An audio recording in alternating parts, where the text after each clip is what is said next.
Dobbs got the footage on lock. John Ward slicing through the pixels non-stop. Sahara Cosmos, Ricardo Calvario, Jason Huffman, Sham in 7-Eleven, Alexander Cheskiewicz. We're all in. Mars Disclosure Live, ripping the lies apart tonight. Pyramids on Mars, life in the dirt, ancient cities buried. Feel the hurt. Mars Disclosure Live, truth is burning through the red sky. We expose the history, the nuked out past, potential for life. It's ours at last.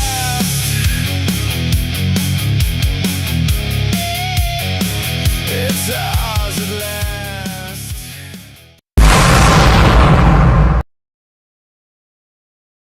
Sponsored by Spores MD for your personal mind-body wellness journey. I don't know why it does that, but that's okay. Greetings, humans. The chat is already hopping right now. Welcome back to Mars Disclosure Live, hosted by Dave's Multiverse, where we love poking the cosmic bear. I'm Dave, your host, and today we're diving headfirst into the wild, violent past of the Red Planet.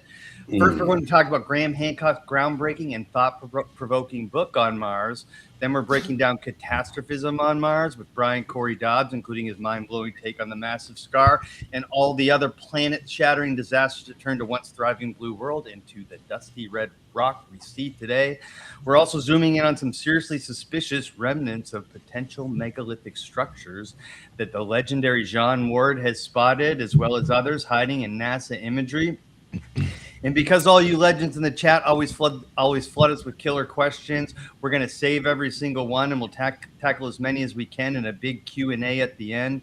Plus, we're leaving the floor wide open for even more live questions, so buckle up. This is going to be explosive. Let's get into it. I'm going to introduce the panel today, and I've got a question for each and every one of you.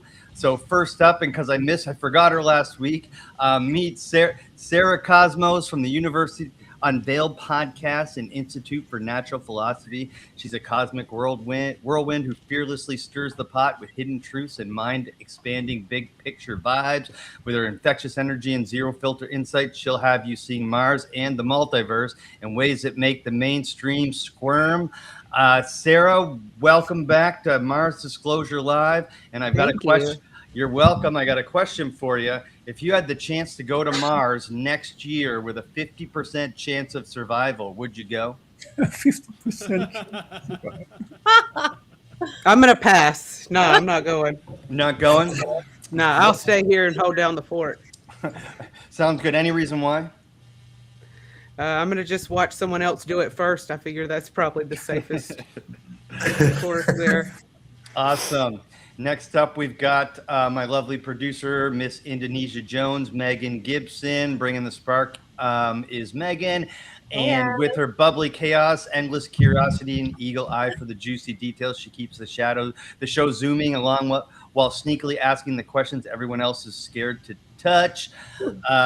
Megan, welcome back. Would you go to Mars with a 50% chance of survival? Yeah, I think I'd like better odds. I'm with Sarah. We'll be here. We'll let you guys do it first, and then we'll think about it. I'm wondering if everyone's going to say that, but I know my answer. Next up, Jason Huffman, better known as Shaman 711. From the Shaman and Philosopher podcast, his charismatic firecracker mixes razor-sharp research with philosophical fireworks to connect Mars anomalies to humanity's bigger cosmic story. He found something really cool today. Maybe we'll talk about that as well. So prepare for some delightfully dangerous mind sparks from Jason. Welcome back, buddy. Are you going to Mars? Charismatic firecracker. I'm not sure if I'm okay with that. Dave, no, I'm kidding. That's where I'm from. The word charismatic defines a form of the Christian religion that is very looked down upon because they handle snakes and whatnot. So, but you wouldn't know that if you weren't from down around here. So thank you, Dave. That was beautiful, beautiful words, man. I'm doing very well as always. I'm happy to be here to hang out with John Ward, Brian Corey Dobbs, and really look into the Mars things. Yeah, the piece I found today, I've got it around here, man. I was actually just looking for it. There's artifacts falling out of my pockets. When I go to Mars, there's like. When I go to Mars 50-50, honest, Dave, I think 50-50 is about the best of us have any day we wake up here on this planet and walk out of it and decide we're going to speak the truth, try to be ourselves, and, go about the business we go about. And I personally would be excited to check out these megaliths on Mars that remind me, or these ruined anomalies on Mars that remind me so much of what I find here on this Earth. So I'd do it, bro. It's 50-50 here anyway, if you get honest with yourself. I love that answer. The chat. I meant to ask the chat the same question, but they're already answering. Got not a chance. I'm going. I like this take. If I was 90 years old, I would take the chance. Like why the hell not, right? Next up, Ricardo Calvario, dynamic independent researcher from the Institute for Natural Philosophy, as well as the co-host of the Shaman and Philosopher podcast. He's here to happily flip the history books upside down. He's digging up ancient resonance and cheeky alternative philosophies that make mainstream narratives sweat, and he does it with deep, delicious, mind-bending flair. He's also the author of The Resonant Earth and blanking on the other one. Stardust. And Stardust. You can get those on Amazon and I think anywhere you find books. Ricardo, welcome back to Mars Disclosure Live. How are you today? And are you going to Mars with a 50-50 chance of survival? Well, thank you for having me. And good evening to everybody in the panel and in the chat and watching the video later on. As to go with a 50-50 chance, I think there's still things here I love more than to go to Mars. So when there is a 100% chance, then I might take those things that I love and go there. But until then, I think I'll pass. Yeah, because you can take the things with you that you cherish, right? Like either the people or the things. I like that answer. I'm a little bit like Frodo. I'm still infatuated with the little rivers. I like to think I'm like Frodo too. More like Legolas. I want to be Legolas. Yeah, but we're still going to hop a plane to Portugal tomorrow morning there, Now, Frodo. 6 p.m. In the state of the world, that's pretty brave right there. I think your odds are probably more like 40-60, bro, to be honest. But good luck. Ricardo, how long are you going to be in Portugal? Because I'm going to be in Portugal in like early July for a couple days. Early July, I will still be in Portugal. Maybe we can hook up. We'll talk about that later. Sure. Next up, get ready for the legendary John Ward, trailblazing independent Mars researcher and graphic design ninja with a master at catching anomalous structures, megaliths, and sneaky artifacts. NASA probably wishes stayed hidden in their own photos. His razor-sharp eyes rewriting the Red Planet story and having way too much fun doing it. First, I got two questions for you. Are you going to Mars with a 50-50 chance? And would you tell us about your background there? You got a cool virtual background going on there. Sure. Thanks for the intro, Dave. I'll go, but there must be a guaranteed trip home, not a one-way trip. Okay. So Must 50-50. be a two-way, a return ticket, plus I want a dedicated smoking section for Jason and myself. What is that? I love these demands. We got to have a smoking car, and they better have a little espresso of some sort. Yeah. Oh, yes. And how about a toilet that works? Yeah, that would be helpful. Yeah. Optional. I'll use the vacuum tube if needed. We need a janitor as well. You're right. And behind me, that is Mars, the god of war, the Roman god of war. And you gave me an interesting factoid about that before we got started, about the name. Oh, Cairo in Egypt. The other name for it is Camp of Mars. Oh. Weird. Yep. That is weird. And that's it. And last but not least, anchoring this crew of cosmic troublemakers is award-winning filmmaker and fearless journalist Brian Corey Dobbs, the mastermind behind the groundbreaking Blue Planet Red. You can find it on Amazon Prime. He's out here boldly dropping bombshells about ancient Martian life, wild structures, and game-changing events that make the official story look downright embarrassed. And, you know, I only own 2 movies on Amazon Prime. One of them is Blue Planet Red, and the other one is the first Lord of the Rings movie. It was like an animated film that came out in 1978. So there you go, Brian. Are you going with a 50-50 chance? I'm gonna let Elon prove the concept. Yeah. Okay. But we got to go. I mean, Brian, that comic strip about me and you finding all these things, we got to go, man. You know, I want somebody to go. I'm not the outdoorsy type. I'm trying to be. Shaman is inspiring me.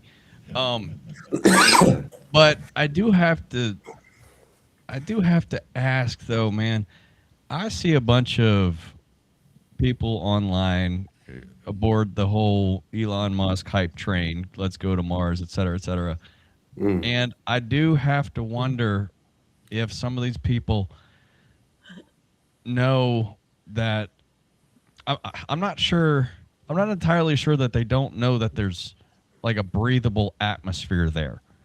Like they post all this stuff about going and living on Mars, and I don't know if people understand that it's not really hospitable for people just to go and like live there.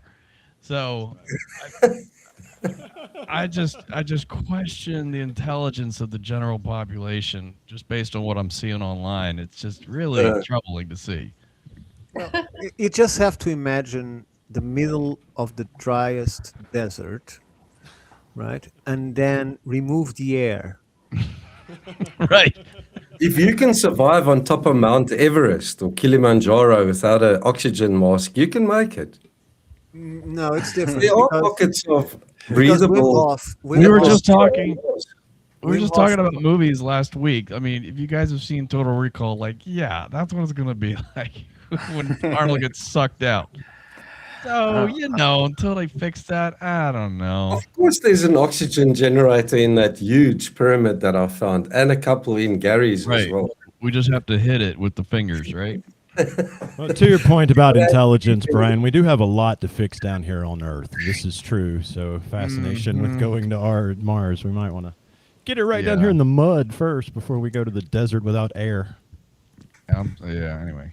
Yeah, I wouldn't want it to turn into like Ghosts of Mars with Ice Cube, where ancient spirits possess all the people and then they turn into maniacs. That would be bad. But I'm definitely going, guys. My only demand is I want a group of people that like I really connect with and really share the same vibe as me. In the movie Mission to Mars, the first people who landed, only one person survived. It was Don Cheadle's character, Luke Graham. And when they found him down there, he had totally lost his shit. Okay. He went completely nuts. And that's what happens. We need each other. Isolation will drive you insane. And so I need people with me, and I'll go for a first mission to start terraforming. I'm down. Even with my sciatica. Oh, dude, sorry to hear about that, man.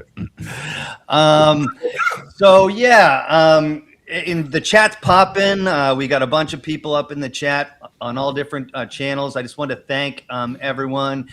Go ahead and throw your questions in there. We'll try to save as many as we can and get back to them. We've got 2 presentations. We're going to start with, we're going to start with Shaman's going to start us off with Graham Hancock's book.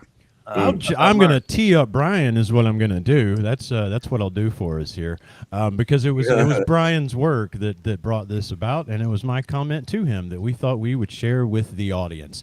The only backstory to know is that I was introduced to Graham Hancock not long before the whole world was, I guess, with the Ancient Apocalypse, series. But before that hit, I found his books because, let's just say it's a long story. I was guided to his work, right? And man, I ate it up. I ate through what I was needing. It started with America Before. I go back to, the gods and work my way forward, right? Ending with Underworld. And then I put it aside and I get on with my work because I got what I needed from it, right? So there I am thinking I'm a pretty, decent understander of Graham Hancock. I'd watched lots of his speeches because if I'm going to take in a gentleman's work, like sort of the gentleman here, I want a vibe that they're good dudes. You know what I'm saying? That's just the way I roll before I take in your work, right? So I took in his work and I see Brian's post the other day and Brian says, "Hey, have you seen Graham Hancock's book on Mars?" And I'm like, "Well, when the hell did that come out?" And Brian's post educated me quite wonderfully on precisely when it did come out. It's been out for a very long time. And being here on the Mars panel, being sort of a follower of Graham Hancock's work and a big supporter and even fan, not knowing about this seemed silly to not bring it up, having found myself sitting here arguing, I assume, for what many are the things that got argued for here in this book.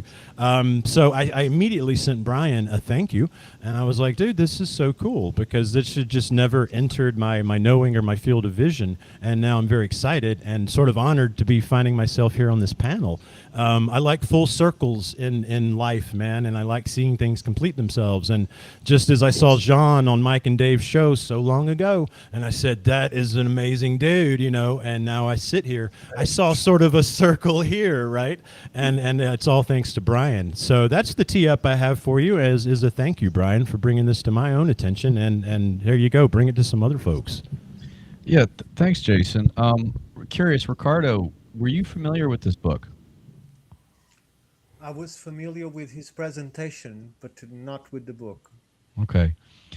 Yeah, this came out a while ago, man, just really a few years after Fingerprints. And this was one of his, I guess, his earlier books. I think inspired by Hoagland to a certain point, I think. But well, yeah.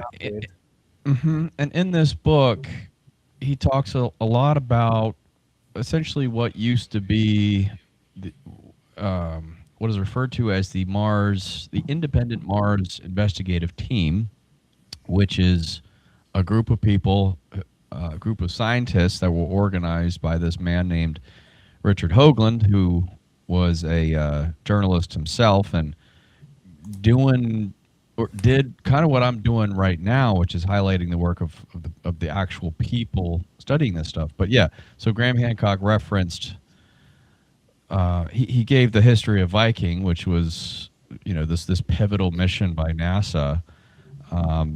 This is where I learned about all this stuff, and this was just a few years ago. And it was just so odd to me. I just got done reading Fingerprints of the Gods, and then I wanted to know more about this cool guy, Graham Hancock. I go look at his list of books, and he's got something about Mars. I'm like, okay, that's interesting. Like, if he's talking about pyramids over here, what interest does this guy have about Mars? Where's that going? And so I had to pick it up, and I read it.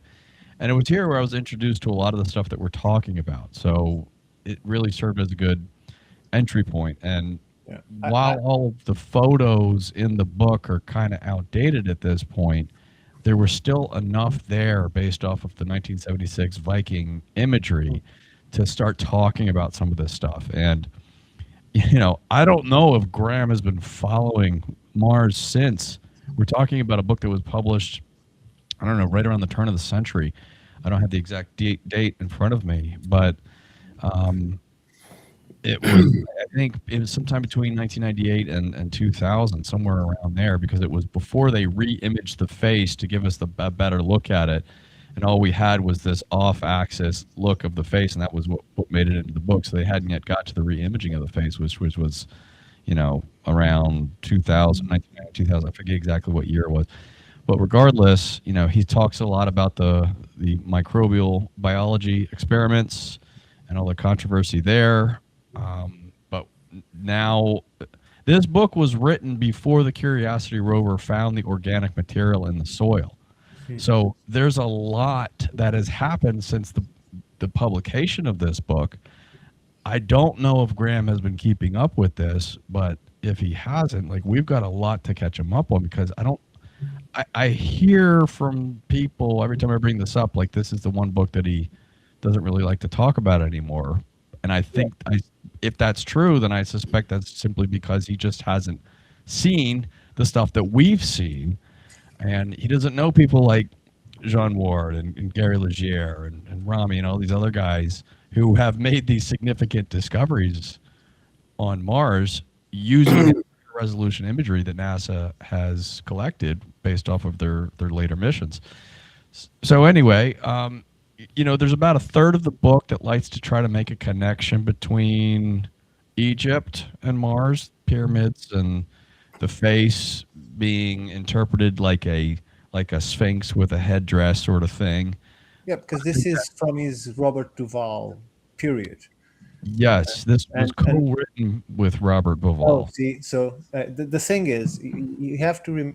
Most people have met or read Graham from the last 10 to 15 years, but for those that are seeing his work for 30 years plus, there is many faces of Graham Hancock. So the single fact that this book is now not available shows you that he's, like many other things that he wrote in the past, that he no longer supports or no longer wish to talk to, he doesn't bring them up.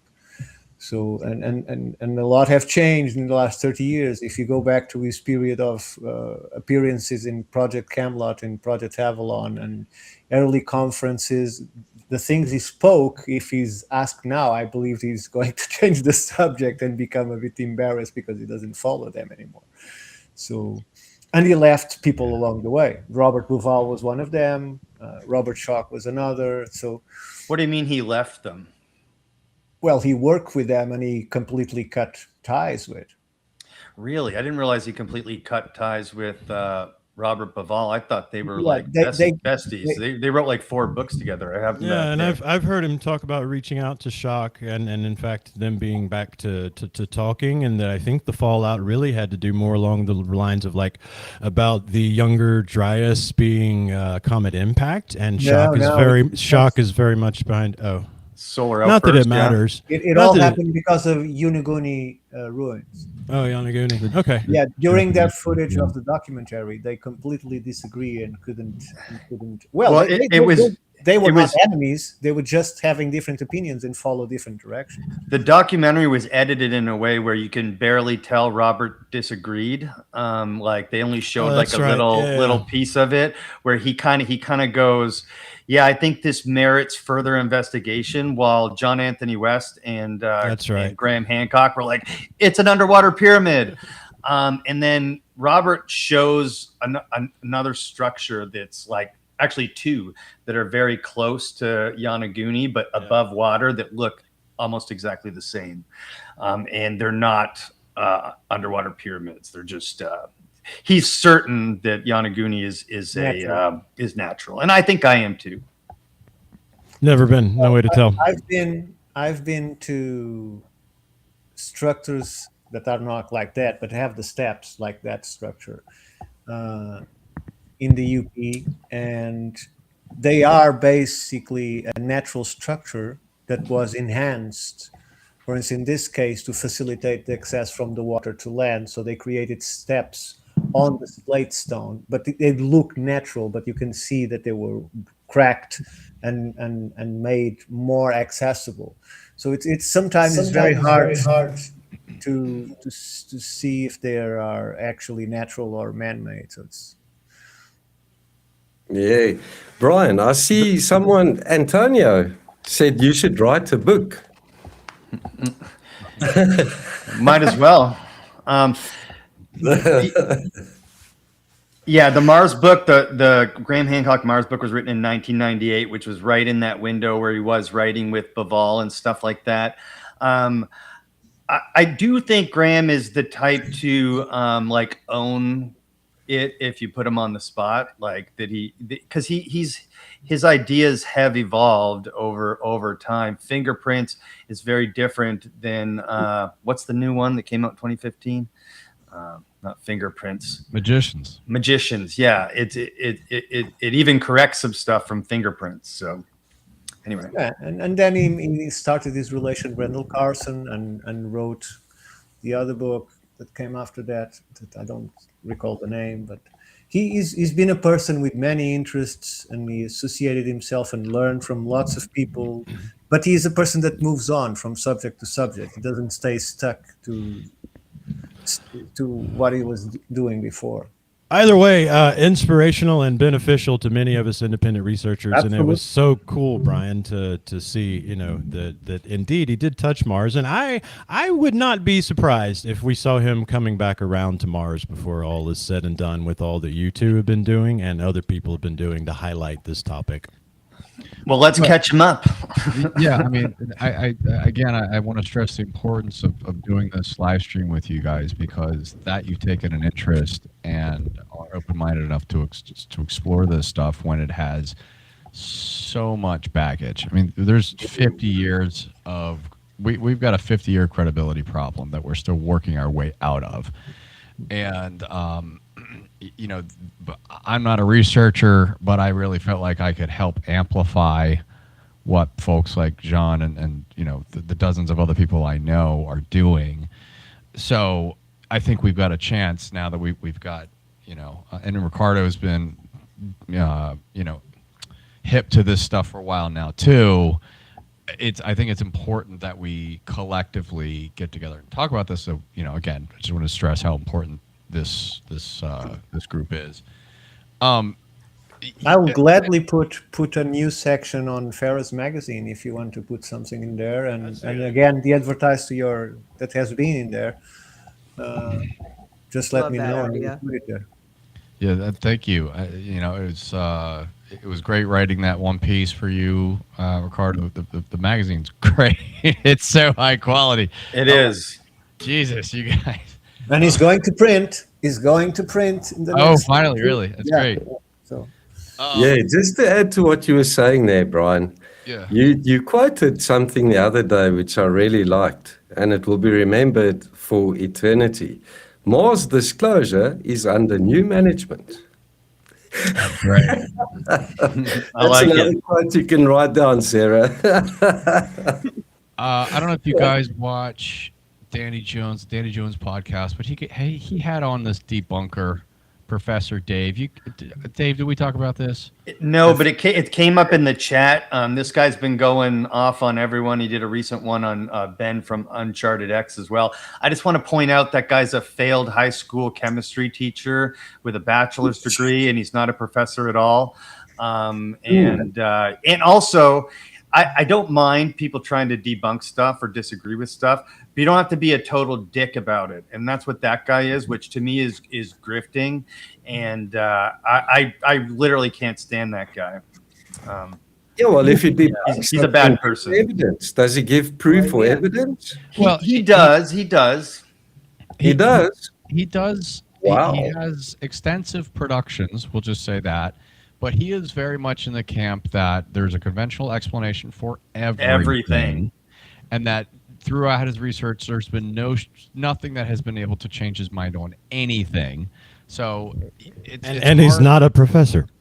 And he's not a professor. He's not. And I actually reached out to him on Twitter. I said, I'd love you to try to debunk my channel. And then he responded like something stupid and dismissive, like I wouldn't waste my time on a channel with only 10,000 subscribers.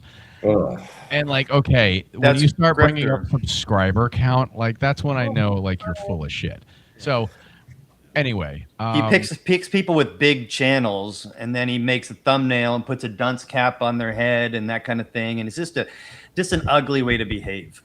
Yeah. So anyway, he was on Danny Jones, and he was talking about Graham Hancock and how much Graham Hancock is a fraud and this, that, and the other, like the usual. And he brought up how Graham Hancock used to talk about alien structures on Mars as a way to try to discredit Graham, which is a cheap shot, but it's an easy one. It's an easy, it's easy to say stuff like that because most of the public is already on board with that. So it makes Dan kind of seem like he knows what he's talking about. Like, what are we talking about? Structures on Mars. Like, that's okay. Yeah, you got me for sure. That sounds crazy. And it's just like, it's the shiv is in, and he's just like twisting it a little bit. So, I really one day, one of my goals is to really get a hold of Graham and being like, look, man, there's a whole lot you might not have seen, but don't try to get rid of this Mars stuff yet, because like there's some good stuff here. We got 20 years of stuff to catch you up on, and we got to shut people like Dan up, or Dave, Professor Dave up. What the hell is his name? Dave or I don't even know. But Professor that guy, Dave. Professor Dave. We got to shut this guy up because he doesn't know what he's talking about. But he complains about this, that, and the other. It's not just taking cheap shots at Mars. Really spent very little To time. be honest, I think there's should be freedom of speech, so we shouldn't shut down anybody, but we should alert people to our opinions in regard what they are and what they do. And their malicious behavior, as some of these dudes, as Dave pointed out, take on. And when you go after someone's living, you open yourself up. It's fair play at that point to you, is the way I view it. And a lot of these people do that. They have a malicious intent. And now on to the more positive thing. Listen, you hear that, Graham? Reach out to Brian. You're not going to find a more trustworthy and knowledgeable dude to guide you through what's going on Mars these days. He'll put you in touch with John, and you will waste a lot of time looking at pictures with John. Thanks, dude. So let's get into that, actually. Brian's got a presentation about catastrophism on Mars that we're going to be talking about today. And, that I think this would be of particular interest to Mr. Hancock. So let's get into that. Chat, keep it coming. We really love all your comments. If you haven't subscribed to anybody in the panel, everyone's links are in the description, and we'd love that support. So please subscribe, like, all that stuff. Goes a long way to get the message out there. Yeah, thanks a lot, guys. Okay, so guys, we're splitting this up into a two-parter because there's a lot to cover, and it's really cool, and I don't want to short shrift anything. This is arguably the sexiest stuff that we've got to cover. Nice. But many people would claim sensational. All right, but there's a reason why I am so compelled to message on this stuff, because there's so much data backing all of this stuff up. So, before we begin, what we're going to cover today is essentially what is known as electric universe theory. Ricardo, I know you're hip to some of this stuff. We kind of have to explain a little bit about what that is, but what we're going to be primarily focused on is how this relates to Mars and a little bit how it relates to Earth, because I need to explain the effects that it has on these planetary bodies for you to understand, number one, just how powerful this stuff is that we're talking about. But number two, ultimately, why I personally don't think that it is the reason for the loss of the Martian atmosphere. However, we're not necessarily focused on the loss of the atmosphere today. We're talking about catastrophe, of which this is a dramatic catastrophe. So I've got some fun stuff to show you. I'm going to be opening up all kinds of cans of worms, and it's going to be a lot of fun. Are we covering Brandenburg's work in the next episode? Next one. Okay, next one. That's a whole different can of worms. I can't open that many today. That's too much. But this is equally as interesting. So let me share screen here. Yes, this one here. Okay, tell me when you guys see it.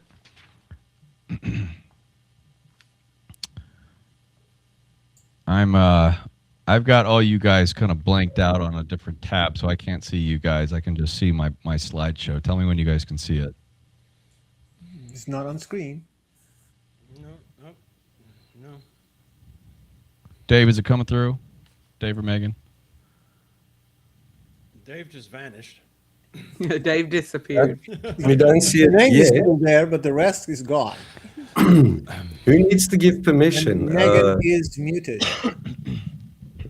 Megan, you're on mute. You're Still on mute? Still on mute. Okay. So what are we gonna Sorry, do? guys. Rock, there we paper, go. scissors. There we go. Brian, try again. I got it. Okay. Cool, cool. Let me try. Let me stop. Try again. Sorry, guys. That's okay. Here we go. Rock, paper, scissors for who's gonna take All over right. for you two. There we go. Actually, okay. I'm going to see if I can do. Oops. Okay. There we go. All right. Okay. Sometimes when I split up my Firefox tabs on a different screen, it has weird buffering issues. But if you guys see any buffering issues, let me know, and then I'll combine it back into one Firefox. Got it. But so far, so good. Am I still coming through okay? Yeah. Yeah, man. Sure. Yep. All right, cool. So, maybe what I should do is change that. Never mind. Jason, what are those artifacts behind you? Oh, A lot of driftwood and a lot of metal from Mobila, the Hernando de Soto expedition. Hernando burned a lot of his own stuff, and I've got a bunch of that. And the rest of them are rocks from the surrounding area, which would have been Chief Tuscaloosa and Coosa's territory that, I found in the woods. And that's a horse skull back there. I found him nailed to the tree in the woods, and he had one of those weird Russian winter hats on. It's kind of creepy, but I needed a skull at the time, so I took that one. I needed a skull. Not something you hear every day. I love that. What a wild ride. aesthetic elements, as There what was it's that about. day. There was that day that you. Oh, look, man!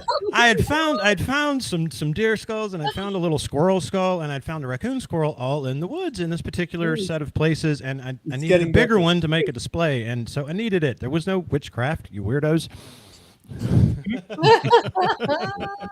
Nothing wrong with witchcraft. All right, sorry, Brian. Back to you. Oh, that's okay. Is Dave back with us?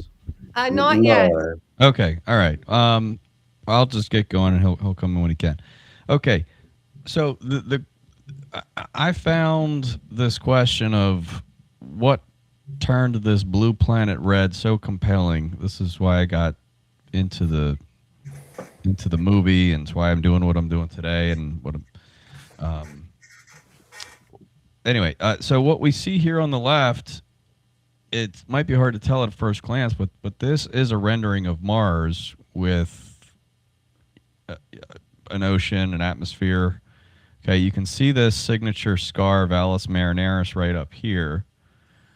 Okay, this is what Mars used to look like, and it's just so interesting to think about. This is what Mars used to look like before Earth used to look like this.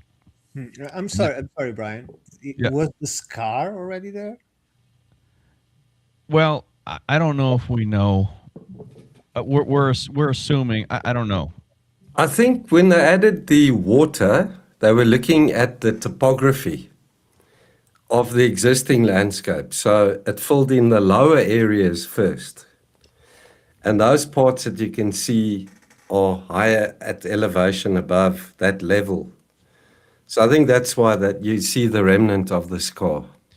I think what we're looking at here is if you were to take Mars today and fill it Yes. in with water, this is what Correct. it would look like. As Yes. to what it might have looked like 500 million years ago or a billion years ago, arguably the surface would look a little bit different because maybe it wouldn't have the scar, maybe it wouldn't have as many meteor impacts. So good question, Ricardo. But I'm sorry. I just didn't want to confuse people because then you're going to say that was created and it was already there. true, That's- true. Yeah, good not point. necessarily, yeah. So if we look at Mars today, it's this barren landscape. We were talking about Barry DiGregorio last time. He says Mars is not red; it's more like a butterscotch, and he's technically correct, but we still call it the red planet because it's easy to do so. But it has this signature scar on it right here, and we're going to be focused a little bit on that scar today. But we're also going to be talking about other elements of the planet. And that scar, I mean, relative to the size of the planet, it's huge. Relative to things here on Earth, the scar itself is about the size of the United States. That's a huge geological scar. And we have very strong evidence to suggest that this was not caused by tectonic forces. This was not caused by volcanism. This was not caused by flooding or a meteor impact, but by electrical and plasma discharge. Now, you might have, okay. In the film, in my documentary, I have Robert Schock in there talking about electrical, or when we think of lightning, I'm going to use these words interchangeably: electrical discharge and plasma discharge. Lightning itself is a plasma, but it is discharging electrically between two different points. So if you hear me use one and the other, just consider it the same damn thing. But in the film, Robert Schock talks a lot about the electrical scarring of Mars. It is his belief that electrical discharge, plasma discharge, specifically a solar outburst, was what contributed to the loss of the atmosphere. And we're going to be examining that a little bit here in just a second. But what we have to do is we have to examine what are we talking about? Electrical discharge. What is electric universe theory? And I got just a few slides I'm going to show, and I'm going to read them too. Taken from redskystory.com, this is the core claim of electric universe model, that electricity, not gravity alone, drives the structure and behavior of the cosmos. And for those of you who are new to this theory, don't worry. I've got some really basics explainer points that'll help you understand. Okay, the electric universe theory is not the product of fringe science or conspiracy. It's rooted in the work of Nobel laureates and pioneering physicists whose ideas were later discarded, not because they were disproved, but because they didn't conform to dominant cosmological narratives. Now, what does this mean? We think of the 20th century as given rise to the standard cosmological model of the universe. Think Einstein and his equations and what we understand as how the universe works through relativity, okay? Through gravitational forces. This focus on gravity being the primary driver of how planets are formed, solar systems are structured, and galaxies. You guys might also recall that while we have this model, this gravitational model of the universe, unfortunately, it doesn't explain everything, and that's where we introduce concepts like dark matter and dark energy, because galaxies are not behaving the way they should when we factor in all the gravity. There is missing gravity. And so to account for that missing variable, scientists have come up with this term, dark matter. It's matter that they can't detect, but they're sure that it's there because of how the galaxy is still together and not flying apart. There's missing gravity. Okay, so they have to introduce this variable, but they really have no idea what it is. All right, so the electric universe model has an entirely different way of explaining things, about explaining how solar systems and galaxies are formed and held together. And it has nothing to do with gravity. What we know is gravity. It has more to do with electromagnetism, which is a force that is already well understood. So just a few bullet points. Standard cosmology, the standard model, has that gravity is dominant. This is the thing that we know. This is what we all grew up with, and that we all heard. Newton, Einstein. Stars are nuclear forces. Think fusion. What we're trying to do now is we're trying to create artificial fusion on Earth to try to recreate what the sun is actually doing. Okay? the universe started with a big bang. We've heard that plenty of times before.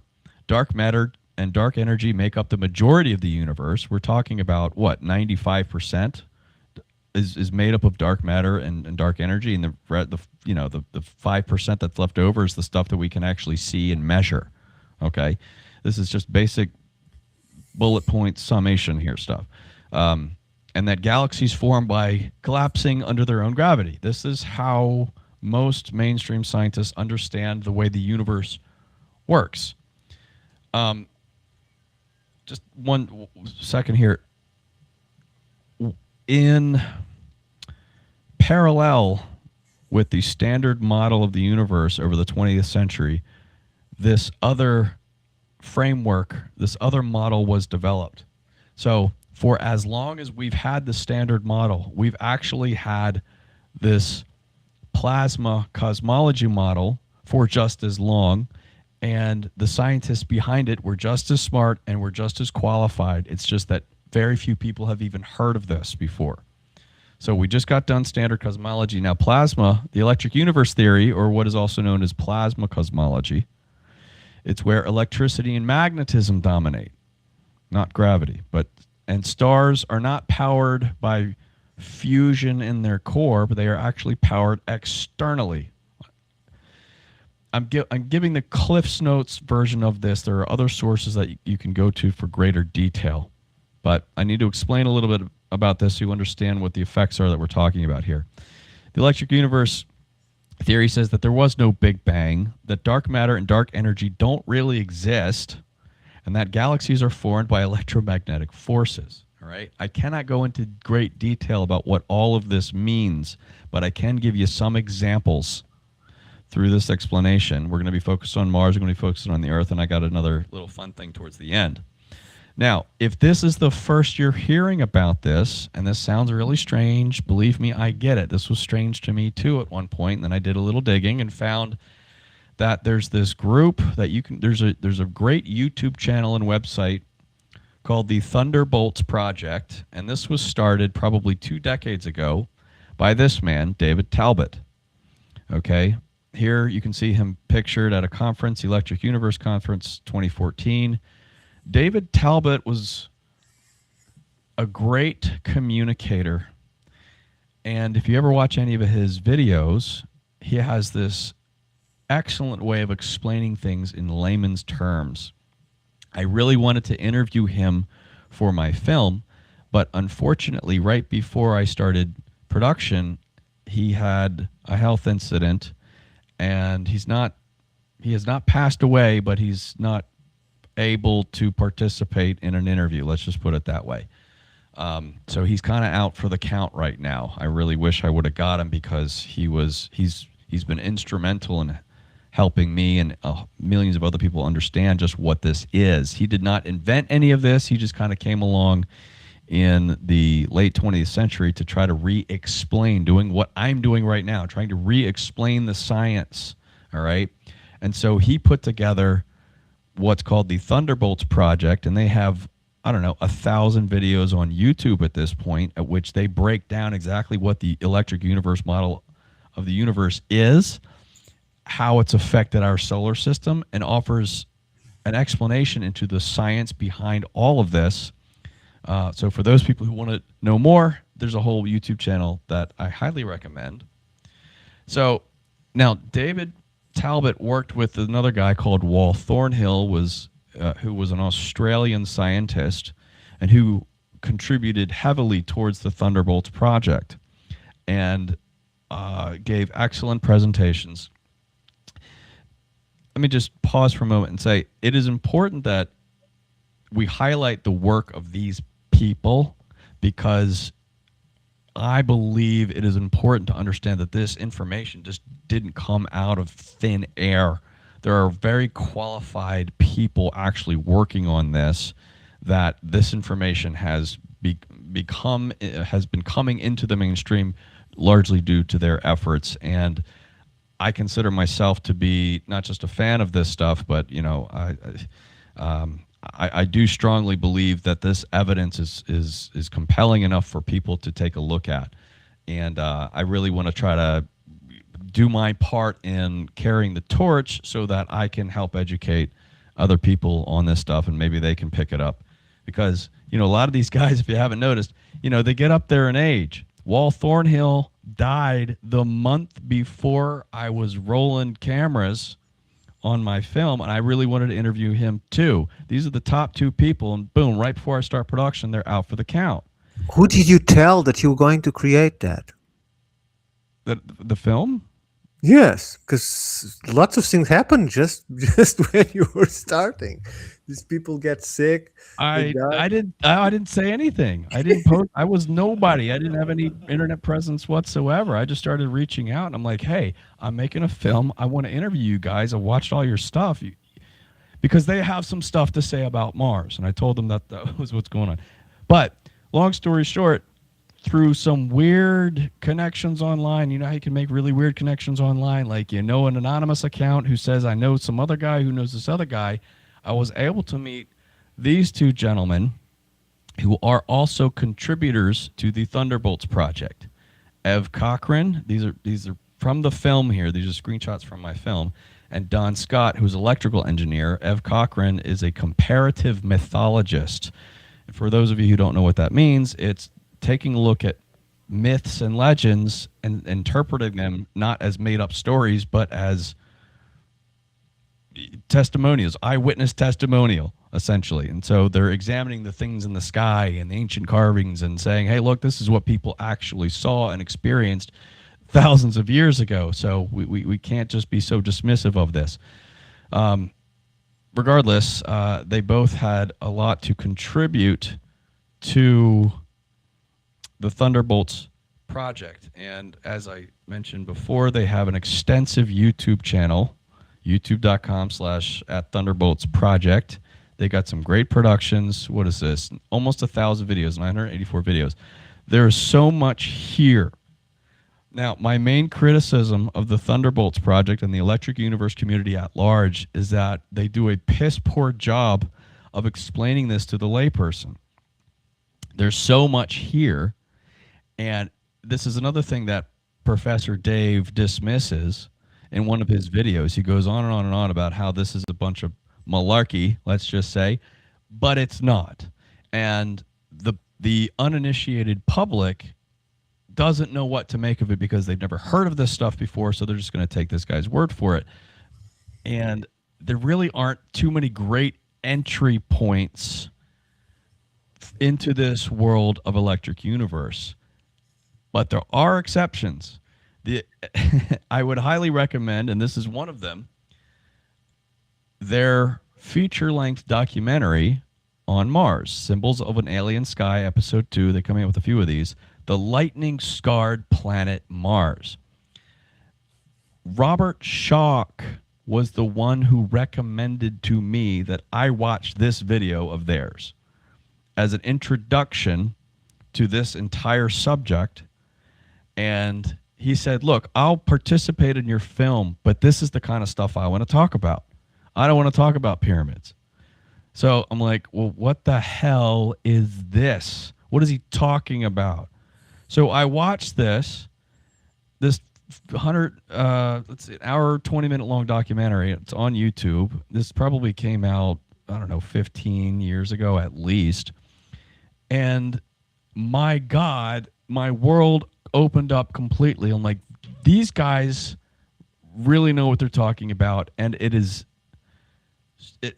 evidence-based stuff.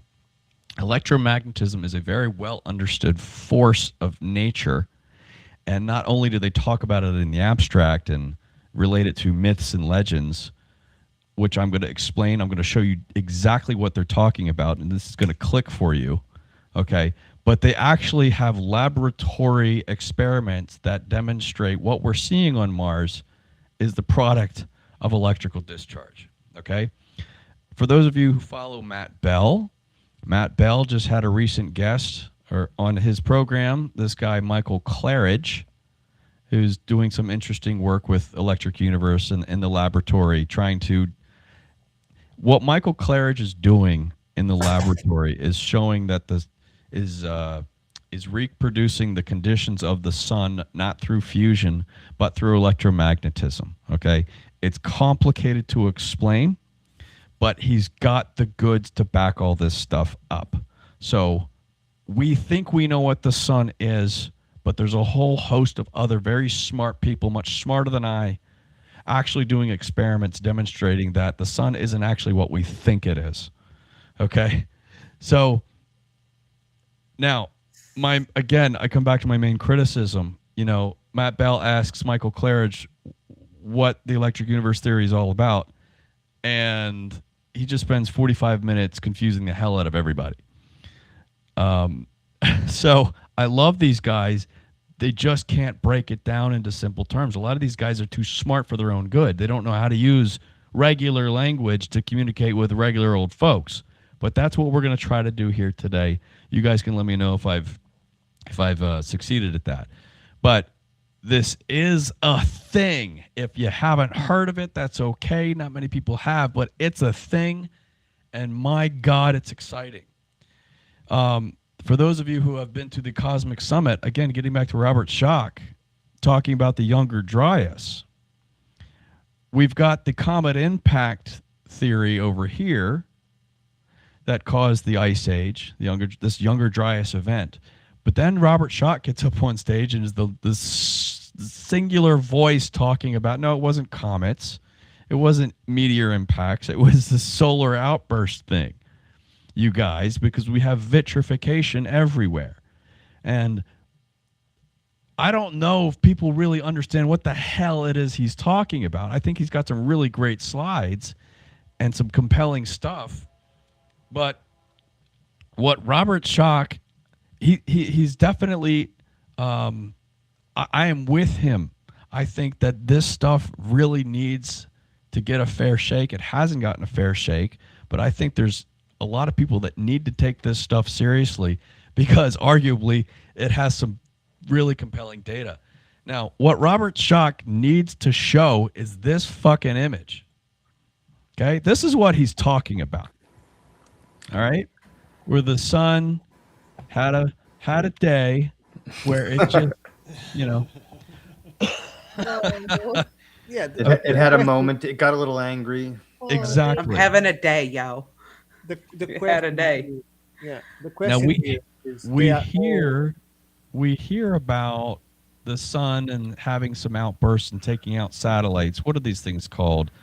Coronal mass ejections or solar flares, things like that? Surface mass ejections is completely different. You need a surface mass ejection to cause vitrification 8 minutes light away from the sun. Okay. All I'm saying is that we hear from time to time about the sun having these weird outbursts, and there's a variety of different ones. But we do know that the sun interacts with Earth. For those of you who are familiar with the Aurora Borealis, the northern lights, these fancy lights that appear up in the Arctic Circle and things of that nature, what is this? This is an interaction between the sun's solar wind and our magnetic field. It produces these lights. Okay? The particles come from the sun, it hits the magnetic field, and then it spreads out. Okay? In the shape of whatever the magnetic field is. And if you're in the International Space Station, you see this from above, it goes all over the planet. It's incredible stuff. So think of that, but on steroids is what we're talking about here. This kind of stuff, if you have enough of it, produces dramatic and catastrophic geological upheaval. Okay? Perhaps even more than what a comet impact would do. So it's not to be taken lightly. This is serious stuff. Now, and we're going to be getting in, I'm going to show you exactly what we're talking about here, these scars. What effect does it have geologically on a planetary body? There's one other thing to consider here. Robert Schoch is a very big proponent of a solar discharge being the main component of, the Younger Dryas event. and these electrical scarring that we see on Mars and on Earth. However, there's another idea, which is very simply two planets discharging between the two of them. Okay? If anybody remembers Van de Graaff generator experiments from high school science class, okay, you get one big ball with one charge, you get another ball with another charge, and if they're if they're far enough away from each other, they don't really see each other. But if you get them close enough together, what happens? They discharge between the two of them. Okay? And Don Scott, just going back here real quick, Don Scott, this guy over here, when I interviewed him, as he says in the film, he says, my research suggests that planets themselves have charge. Okay? I don't think that should be so much of a shock. I mean, think about when what else is electrical discharge? Electrical discharge is when you zap yourself on the door handle when you go to open up the door in the middle of the winter. Okay? That's discharging between you and the door handle because there is enough of a different charge. Discharge lightning. We all know lightning. It is a discharge between the sky and the ground when there's enough of a differential where things just need to equalize, and thus produces lightning. So why should we not believe that planets themselves have enough voltage differential between the two of them? So if they come within close enough contact with each other, because we know it's not just the rock that is the planet. It has an atmosphere. It has a magnetosphere. And these things can interact if magnetospheres, which are much bigger than the planet itself, actually come close enough in contact. There is this electrical connection that can happen.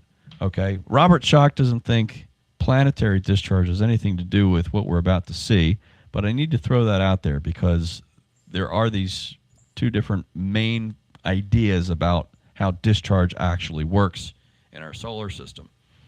Okay, so now let's get into the very specific examples of what this looks like. Everybody knows what an impact crater looks like, no matter if it's on Earth or on Mars. What do we see? We see a circular crater. Something hit here. And look, all the stuff just came spilling out the side, right? That's it. Case closed. Now, what happens, though, when you come across a crater that's not circular, but is hexagonal? Has anyone ever seen a hexagonal crater before? Yep. Anybody else? I have. I don't think so. Other than here with you guys, no. Right? Okay. Same. No. These hexagonal craters are all over Mars. Lightning, electrical discharge, produces hexagonal craters. Impacts from meteors do not produce hexagonal craters. I had never seen this before. This blew my mind. All right. In the film, you see Robert Schoch and Don Scott talk about these sorts of things because they are, Robert Schoch, as you know, is a geologist, and Don Scott is an electrical engineer. They understand what happens when electricity does crazy things to geology. All right. Now, you guys might be familiar with this giant hole out west known as Barringer Meteor Crater. And I don't know about you, but to me, that doesn't look quite so circular. They call it Meteor Crater. But in the visitor center, in the pamphlets, anywhere you go, it stresses that no meteor was ever found. No meteor fragment, nothing was ever found. I don't see any surrounding ejecta. Okay, that's the other thing. That's another characteristic. There's no surrounding ejecta. The stuff doesn't blow out right next to it.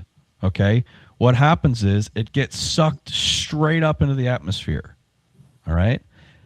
And it spreads out all over the place, much further out.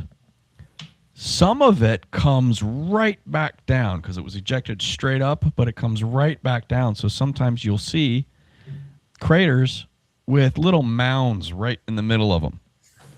Okay. So this is up for debate. I don't think there's any, the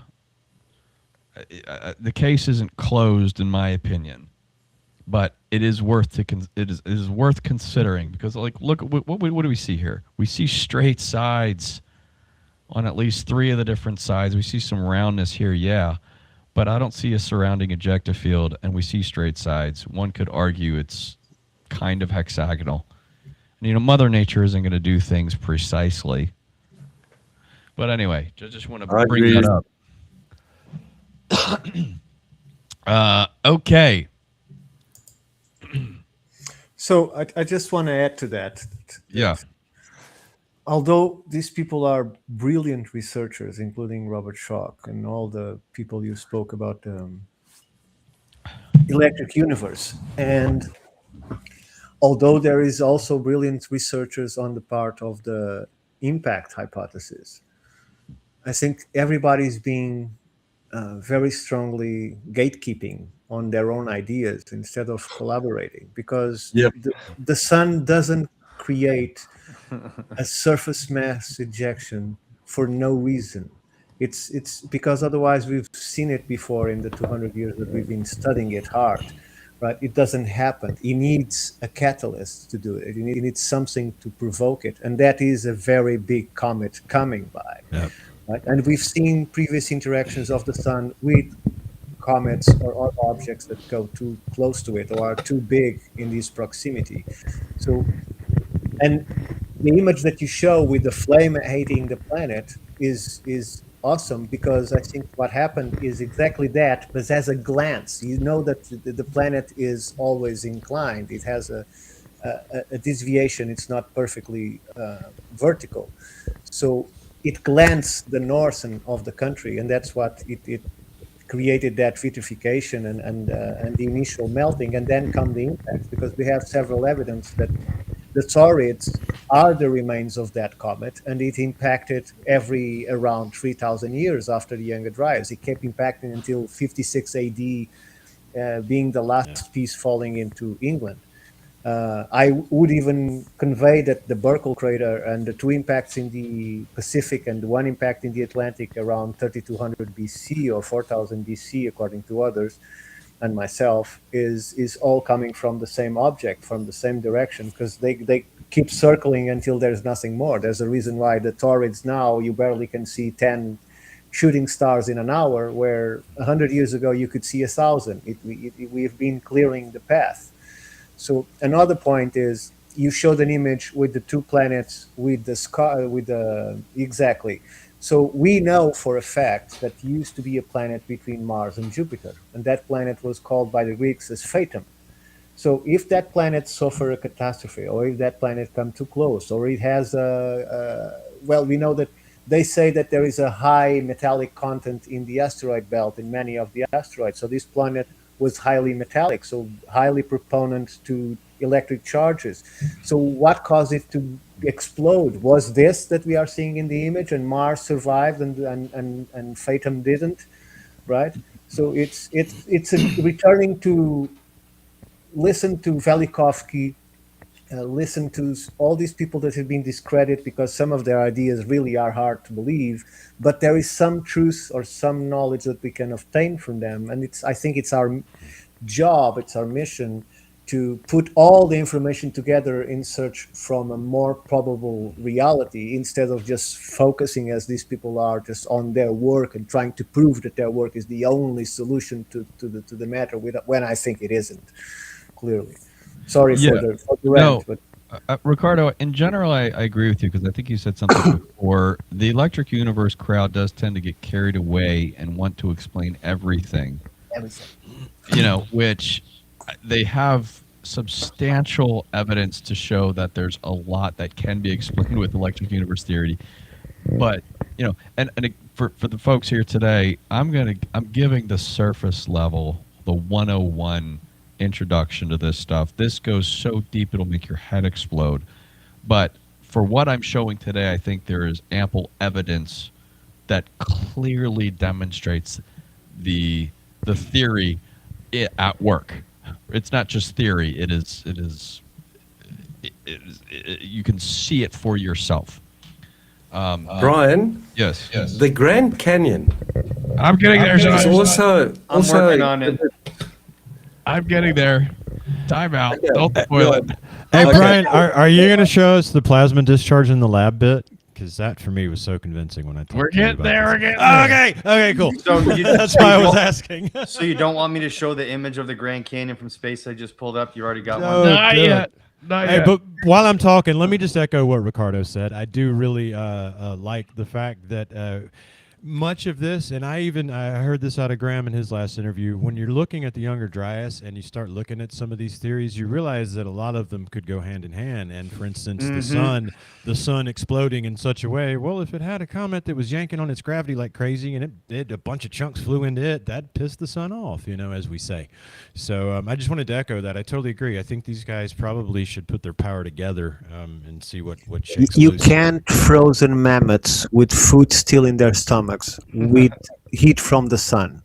Okay, so it has to be more than one explanation and more than one phase to this event, right? Yeah, look at Tunguska as well. Yeah, an airburst almost a mile high, right?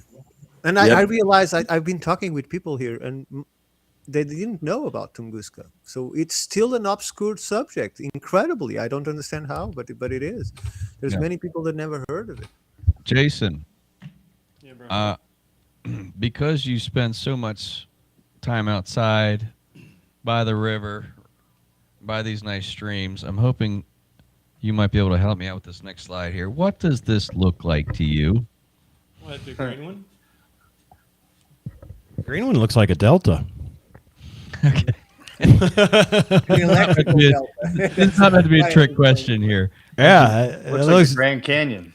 I mean, it looks. Yeah, if I were to, head on down the Alabama River to Mobile, that's about what I'd encounter before I got to open water in the Gulf of Mexico. Okay, so what we're seeing here is basically a river channel system, right? It looks like a lightning bolt with branches. Okay, Branching well, off. that's what we need to focus on here. Yeah. Jason, is the correct way of describing this a river channel system? How would you? What would you say? I mean, I honestly, because you've got so many different water sources coming together there, I would only go with Delta because I've got so many different rivers coming together, at least from my perspective. Okay. And they're going in open plains. But I mean, you could call it multiple river channels, yes, without a doubt. All I'm trying to demonstrate here is that small little streams come together to form bigger streams that ultimately come together. Yeah, to if form you're rivers. coming north to south, that is exactly what it looks like. It looks like you've got the headwaters slowly moving into the waters. Yeah. I'm with Okay. you. And from above, they call this pattern a dendritic pattern. Dendritic meaning branch-like trees. You might say, oh, this kind of looks like trees. You got a big trunk, you got branches, you got smaller twigs, right? They kind of have that. That's the word they use to describe this. And you can see just a very basic thing here. This almost looks like a tree branch. Dendritic, but this is what river channels and streams look like, okay? But It's the code of creation. It's similar in so many things. okay, I show this because this looks very similar to, but not exactly the same as, a Lichtenberg pattern. Okay, now what does this look like to everybody? You and I have talked about taking It's not meant to be a trick question. Just what does it look like? If one of those go into your nostrils, you're going to sneeze.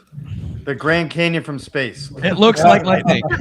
Yeah, if you put a bunch of water on wood and then take a hot wire and stank it to the wood, you'll get a pattern just like that. We're getting there, Jason. We're getting there. I'm just saying simply. Was that after the skulls or before, Jason? It was daring if we need to get technical. Lightning also produces a similar pattern, okay, where you have a main trunk, but then it sort of branches out into smaller and smaller things. All right. When lightning strikes, it actually, when lightning strikes anything, it can produce a number of different effects. We just saw the hexagonal craters. It can do that, but it can also do a lot of other things. And more intuitively, when lightning strikes, it produces a pattern that looks a Lichtenberg pattern, which just looks like lightning. We see it on golf courses, the greens. We see it on people. And Jason, what you were just mentioning a second ago, there is artwork that is produced by essentially taking what, 2 electrodes, Jason? How does it work? Yeah. Well, I was in a camper that had a malfunctioning microwave, and when we broke open the microwave and then just took the hot and you lay it down on the water, and we would use water to kind of, you can guide it, right? So if you have dry wood, you can put the water down, get your paintbrush, and kind of push this pattern where you want it to. It's pretty cool. Well, Jason, let's just say, for example, if I got a car battery, and instead of hooking the wires up to another car battery to try to charge it, I took those leads and stuck them both in a piece of wood. Right. It would be discharging that electricity into the wood, and what that does is it produces this Lichtenberg pattern, because essentially you're electrifying the wood. It just naturally produces this effect.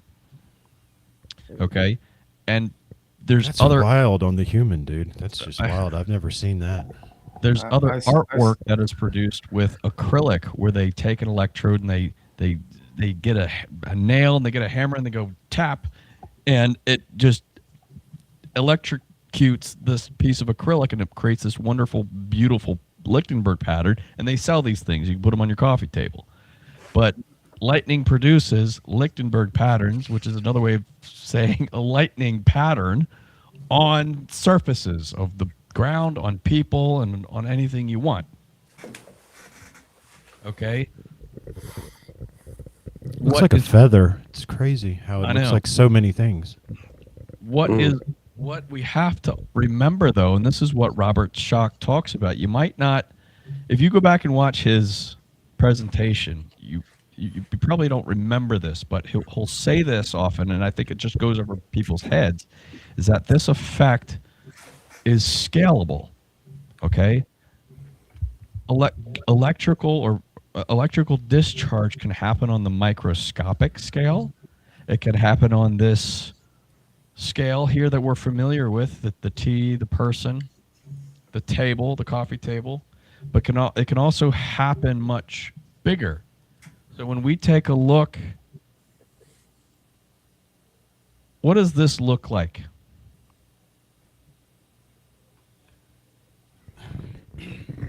What am I showing here? A mountain range? Exactly. Rivers. Topographic map with some snow, possibly, and some greenery potentially in the valley down there. Right. Seen from space, it's so far away, probably. It's a mountain range. This is the Himalayan mountain range. But you can clearly see the Lichtenberg pattern. Yep. Yeah. Okay? Lots of mountain ranges look exactly like this. We tend to think of mountain ranges being created by tectonic forces, continental plates being pushed together and slowly uplifting the land. And I'm not here to try to argue against that entirely. But what we see all over the world are these Lichtenberg patterns that are essentially mountains, mountain ranges. All right? And we see them in very specific spots that also demonstrate other characteristics of having undergone extreme electromagnetic discharge. Now, Jean, you just brought this up. Okay, what does this look like? Anybody know what this is? The Grand Canyon from space. I'm you looking go. at it right now. We got it. Okay. I would argue that many people have not seen the Grand Canyon from this perspective. We all know what it looks like when you go up to it. What do we see? We see just this excavated ground. It's just like you're looking down into a canyon. All right? But from space, it takes on a whole different perspective. Yeah. And mainstream science does not yet offer a comprehensive explanation as to its formation. The basic gist of it is, in order for this thing to have been carved by water, it would have required the water to have flown uphill. Okay? So while water has gone down into it, to say that it was entirely created by water, well, doesn't hold water. Mm. And just look at that. Does that look like a typical, this looks like what water does. It looks similar to, but it is not exactly the same as these Lichtenberg figures. Now, this is just to get you familiar. Well, okay. If this is in fact a Lichtenberg pattern, it is a Lichtenberg. It matches the characteristics of a Lichtenberg pattern. If this was the product of electrical discharge, can you imagine the size of the lightning bolt that would have been required to produce something like this? Or this? Colossal. Okay. So when Robert Schoch says electrical discharge is scalable, this is what he's talking about. Now, on Mars, what do we see? We see lots of these. Okay, remember this wood thing up in the upper right, okay? On Mars, we see a lot of these what they call tributaries, which indicates river flow. Okay, these things, they're not really tributaries. They are channels carved out by electricity, electrical discharge, and you can already see when compared to the electrical discharge in the wood how it takes on a very similar shape. All right, so when we get explanations from NASA and geologists about these strange features that we see on Mars, what they will say is these things were carved by water, or the other explanation, the other geological explanation that they have for these things right here are that they call them collapsed lava tubes. Now, you guys know what these things are. We have them here on Earth. Lava comes out of the volcano, and it makes these tunnels, right? And then all the lava leaves, leaving these, this was once filled with lava, right? But then once the lava stops flowing, we're left with these cool caves, these cool tunnels that we can go in and start exploring. And then sometimes some of them might collapse, right? There's the person looking up at the sky through what has been a partially collapsed lava tube. Here's all the rubble that came down from this thing. So what they're saying is that these are collapsed lava tubes. Now that's a whole lot of collapse.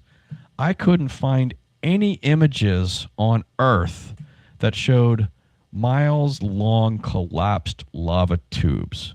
If you guys can, please let me know. I couldn't find any. All I can find is stuff like this.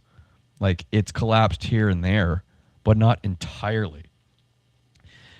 And you guys can imagine what is required for a collapsed, what is required for a lava tube to form?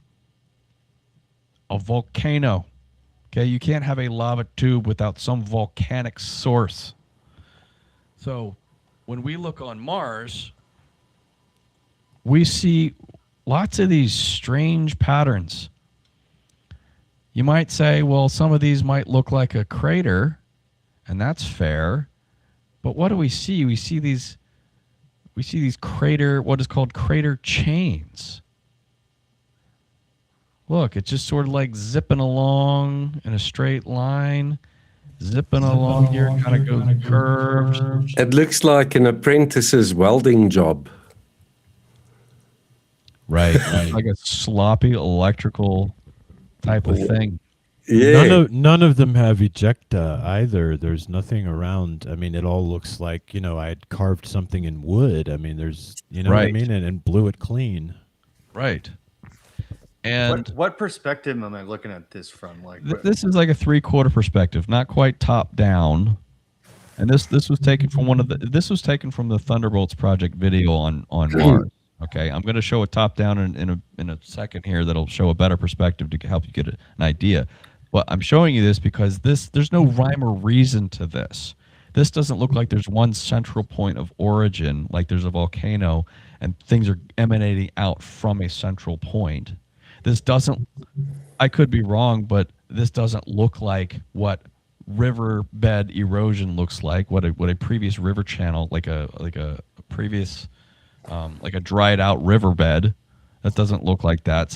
And you have these little tiny crater chains. What natural process explains these sorts of things? And the best that NASA and academia have to come up with are collapsed lava tubes. But I argue you can't have a collapsed lava tube without a volcano somewhere. River channels do not make 90-degree turns like this. We just saw what they look like. They have this dendritic pattern. So we have this is all over the surface of Mars. Something carved it out. And yes, you have typical meteor impact craters here, here, and here, but I don't see any volcano that would have made any of this stuff from a lava But still, tube. it's too straight to be electric discharge, right? Right. No, not necessarily, because electric discharge can go straight for a little while. Yeah, and then turn 90 degrees, too tired. And then you back. Okay, that's Ricardo. It's a good question. Electrical discharge produces, let's say, a dozen different characteristic signature scarring. All right. Some of them look dramatically different from the others, and that is the funky thing about it, is that electricity does really wacky things determined on like how much of it there is, exactly where it's coming from, et cetera, et cetera. It could have arced between the two longer arcs. It could have arced across. Because Yes. if you've got two charged metal or copper rods and you send an electrical charge, that plasma goes up like a between the two. So Right. that could be a arc between the two longer ones. Has anyone here ever microwaved a compact disc? Wow. No. I've microwaved a lot of shit, but I've never microwaved a CD. I think I might do that later. Okay, well, if you got one that you don't mind sacrificing, if you put it, label side down, let's say, and you take a look at it, you nuke it for about, 3 seconds. You're going to see a lot of lightning bolts all over the place, and then you pop it open and you take a look at it, and there's going to be all this Lichtenberg figures like all over the place. It's kind of chaotic, but it produces some really interesting shape. I used to do this in college. Will it take care of disc rot? Because I've got a couple of discs that won't play. So what I'm attempting to do, you have very good questions, and I'm not the expert to try to explain all of this stuff. The Thunderbolts channel really does a much better job of going the deep dive into all of this kind of stuff. And not only that, it actually shows you laboratory experiments that reproduce exactly what you're seeing. To say, look, when you zap something in the lab using plasma discharge, these are the variety of signature scarring that can happen because of it. So we looked at Valles Marineris a little while ago, so let's come back to that. This giant scar, that's a really funky scar. It doesn't look like a dendritic river channel system. It doesn't look like what a volcano might do. All right. It's got this really long canyon type thing here in the center, this funky thing here, and this funky thing here, and just some weird stuff here on the end. But guess what, folks? Billy Elverton and Michael Steinbacher reproduced this thing in the lab with electrical discharge. Now, what we're seeing here on the right is a metal plate with basically some sand sprinkled on it. And they zapped it with electrodes, and the sand took an interesting shape. It took this really funky shape. Okay? We can obviously see the similarities here where it's kind of going up on the right side, coming up on the right side. It's going down on the left side. It's going down on the left side. It's got this big bulbous section here. It's got a big bulbous section here. It is not precisely 100% pixel for pixel map, but you get the idea. It's a funky shape, and it is reproducible in the laboratory. And I have to give credit.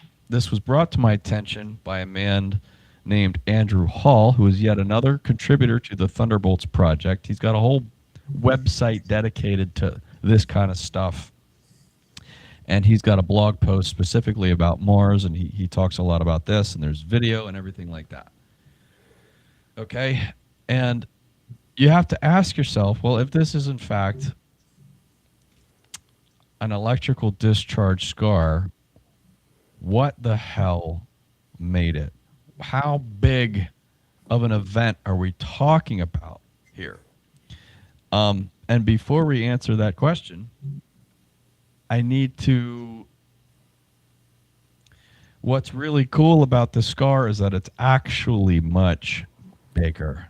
What we're seeing here is only the central component of it.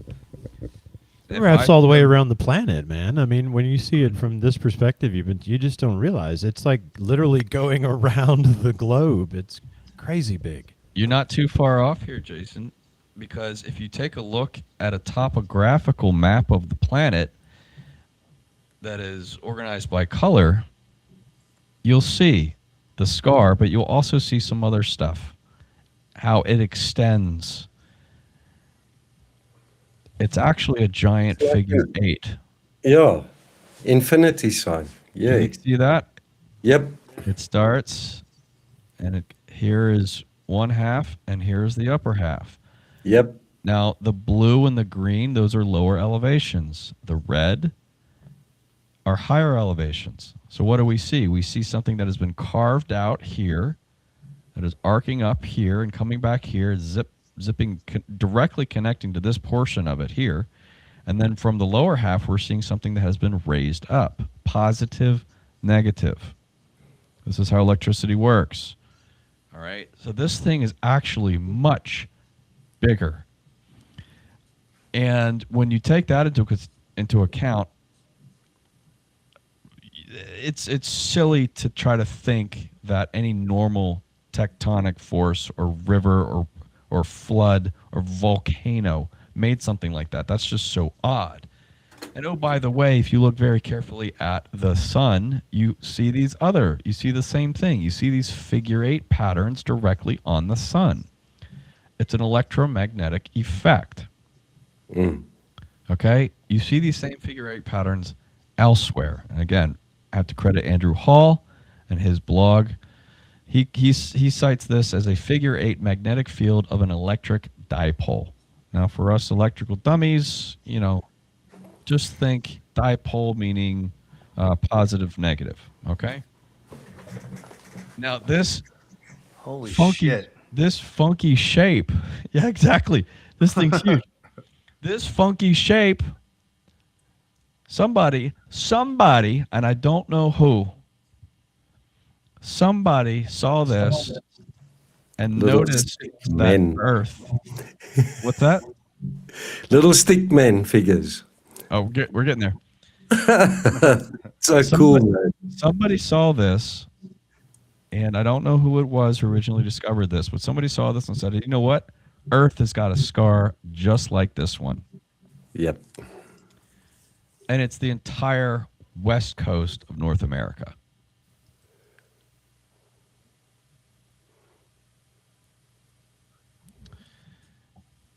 We have this central section where it kind of dips down like this. It goes over, it arcs up. It goes over, it arcs up.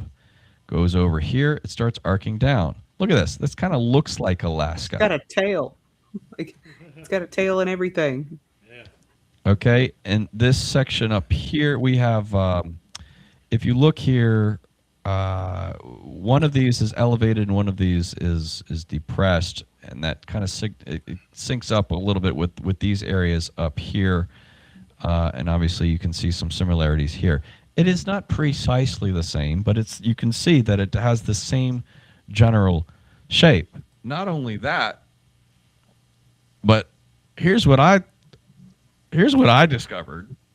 Maybe somebody else saw this too, but no one pointed this out to me. I was just taking a look at Earth. First of all, my friend Dan Sutton showed this to me at the Cosmic Summit. This is how Dan and I connected. He had this up on his laptop at the Cosmic Summit. I'm like, what the hell is this? And who the hell are you? So Dan showed this to me, and I'm going to talk about Dan in just a second. But after looking at this, I took a look at the Earth, and I'm like, this part down here that goes down and comes back around, look, we've got the same thing here. This is Hawaii. This mountain chain, this underwater mountain range here. Okay, we've got a giant scar, and look at it. I mean, it's, if I had these more aligned, you could see, but relatively speaking, they're in the same damn spot. Now, we have erosional forces here on this planet, so I don't know why we don't see a connection back up in here, but electricity does strange things. I don't know when this might have occurred, yada, yada, yada, but we have a similar feature here on Earth, and it's a very funky shape. Now, if, the question that comes back to, if this was in fact an electrical discharge scar, what caused this? What giant event must have caused this? All right, that whatever it was must have been huge. Whether it was another planet, I don't know, or whether it was the sun, I don't know. But we have to keep in. Well, the question I had was, why do we see an excavation here, but we don't see an excavation here on the West Coast? Well, that makes sense because you think the Earth's gravity is much greater than that of Mars. Mars would not have had the, if we're just using standard model here, okay, what we understand is gravity. Whatever electrical force happened to Mars was so strong that it was able to pull it out of the crust of the planet. But on Earth, since the gravity was stronger, it was only able to pull it up. And so this entire West Coast, what do we have out here? Mountains. It's all uplift. It wasn't an excavation, but it did pull it up. All right. Let's keep going. So, Valles Marineris, if we were to take a different look at this, just look at that. Does that look like typical water erosion or tectonic forces or volcanism? Another signature characteristic of electrical discharge is canyon walls are scalloped. I don't know, if anybody who plays guitar, sometimes you have scalloped frets where the fretboard isn't flat, but it's kind of indented a little bit. They call them scalloped frets. It just has this little loop, loop, loop, loop, loop kind of thing. But then the next question becomes, when you take a look at that, if all that was filled in at some point, where did all that material go? If this happened in an instant, think about how quick lightning is. This all happened. This just in moments, okay? I characterize this as instantaneous excavation of a canyon the size of the United States. Where the hell did all that material go? Up into the atmosphere and dispersed on the surface. Or volatilized. Became glass. It probably went everywhere. It probably went up into outer space. Some of this might have been, the two moons that we have on Mars might be remnants of a meteor impact or electrical discharge or something like that. But if you guys remember, what do most of the rover photographs look like? You guys recall what most rover photographs look like? Boulders, rocks. There's a lot of pieces everywhere. Pebbles. Exactly. Round stairs. Is it any surprise that we see a landscape that looks like this basically everywhere on the planet, and we see meteor impacts or impact craters rather? Like this, it could, all these craters, there are thousands, if not millions of craters all over Mars, could have been created by all this debris just raining back down on the planet after this instantaneous Yes. excavation. Exactly. You know? Sure, maybe we have some meteors or comets from outer space that come and collide, but we've got so many impacts. Yeah, but I would say if you have the interaction, this caused by interaction of two planets, this discharge could have lasted for hours, weeks in our time. So until one of them exploded eventually, which is the case here with Fatum. So Sure. It's likely, yeah. Right, and maybe this has something to do with the what was once a planet between Mars and Jupiter, like it just got caught up or something, and the electrical, just got caught up electrically speaking, and ripped itself apart or blasted itself apart or who knows what. Few more examples here. You guys know the reshot structure here on Earth. Well, guess what? There's one on Mars. I did not. How did I not know that? Unbelievable. I don't think the reshot, for what it's worth, not that anyone's asking, but I don't think the reshot structure has anything to do with Atlantis. Jimmy, I hope you're not watching. Look, Jimmy does some good work. I don't know Jimmy, but he has an interesting case to be made. But I think the thing is, anyway. How big is that one on Mars? Do you know? Nowhere near as big. I think it's only about 2 miles. Okay, but remember, electrical discharge is scalable, right? Right. Andrew Hall on his blog outlines. I'm actually doing a whole video on this. It'll come out in a couple of weeks, going into further detail about this. There are other reshot structures on Earth. Okay, not many people know this, and I'm going to be showing some of those. But there's some this thing on Mars looks exactly like it.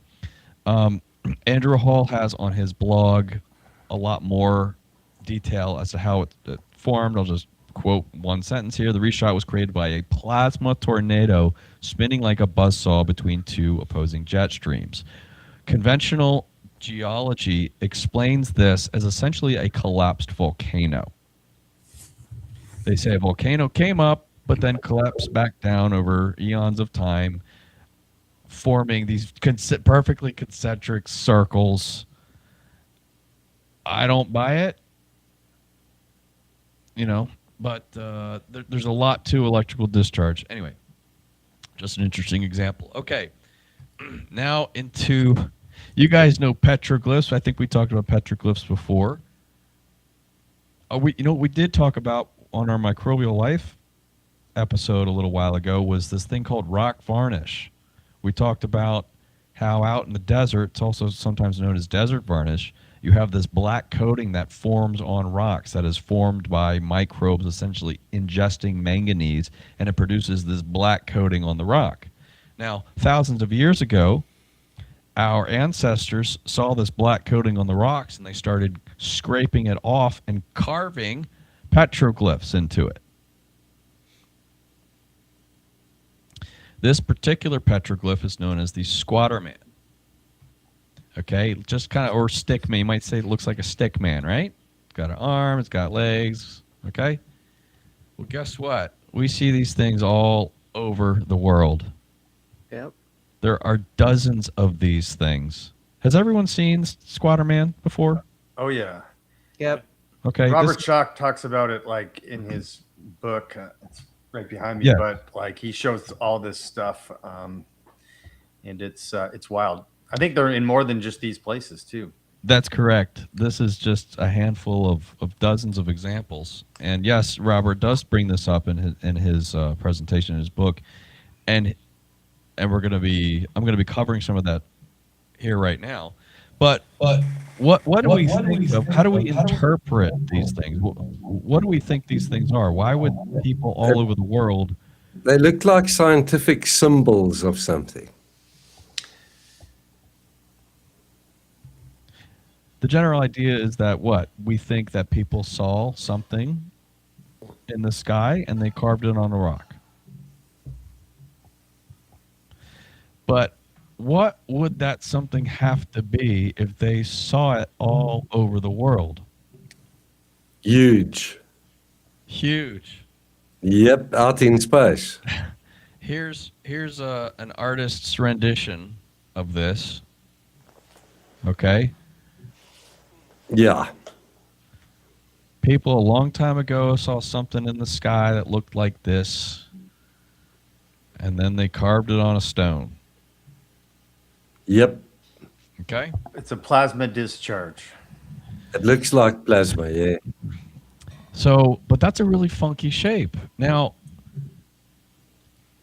25 years ago, a plasma physicist known as Anthony Peratt, this is what Robert Schoch talks about, connected some dots, okay? And he published a paper, Characteristics for the Occurrence of a High Current Z-pinch Aurora as Recorded in Antiquity.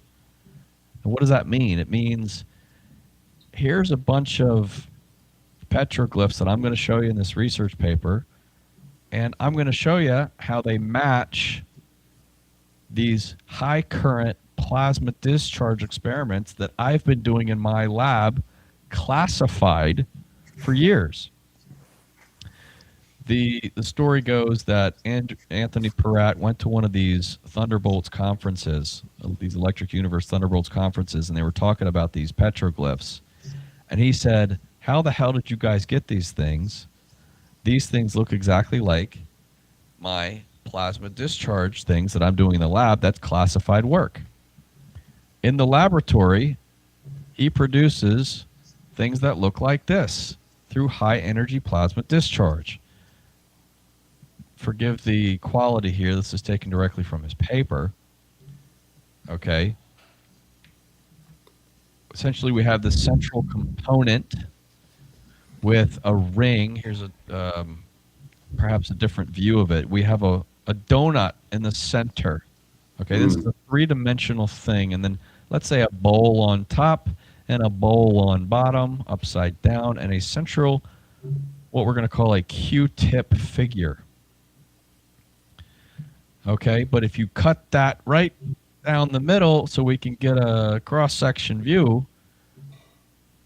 if we're looking through what we can see is that it's translucent essentially. So where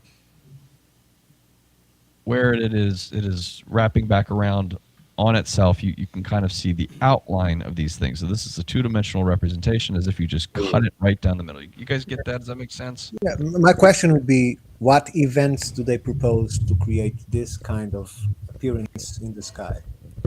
I'm glad you asked, Ricardo. We're getting right to that. Thank you.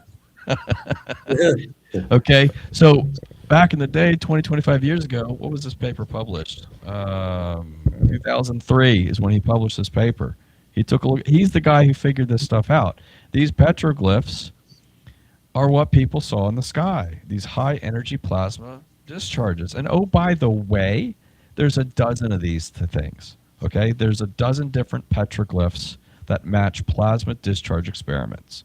It's not just the Squatterman. The Squatterman is just the easiest one to identify because it looks like us, right? It's easy. All right. Now, some of you might know that I met a guy who picked up right where Anthony Peratt left off. Anthony Peratt is still with us, from what I understand, but he's getting up there in age. He doesn't look like this, and he's a lot older now.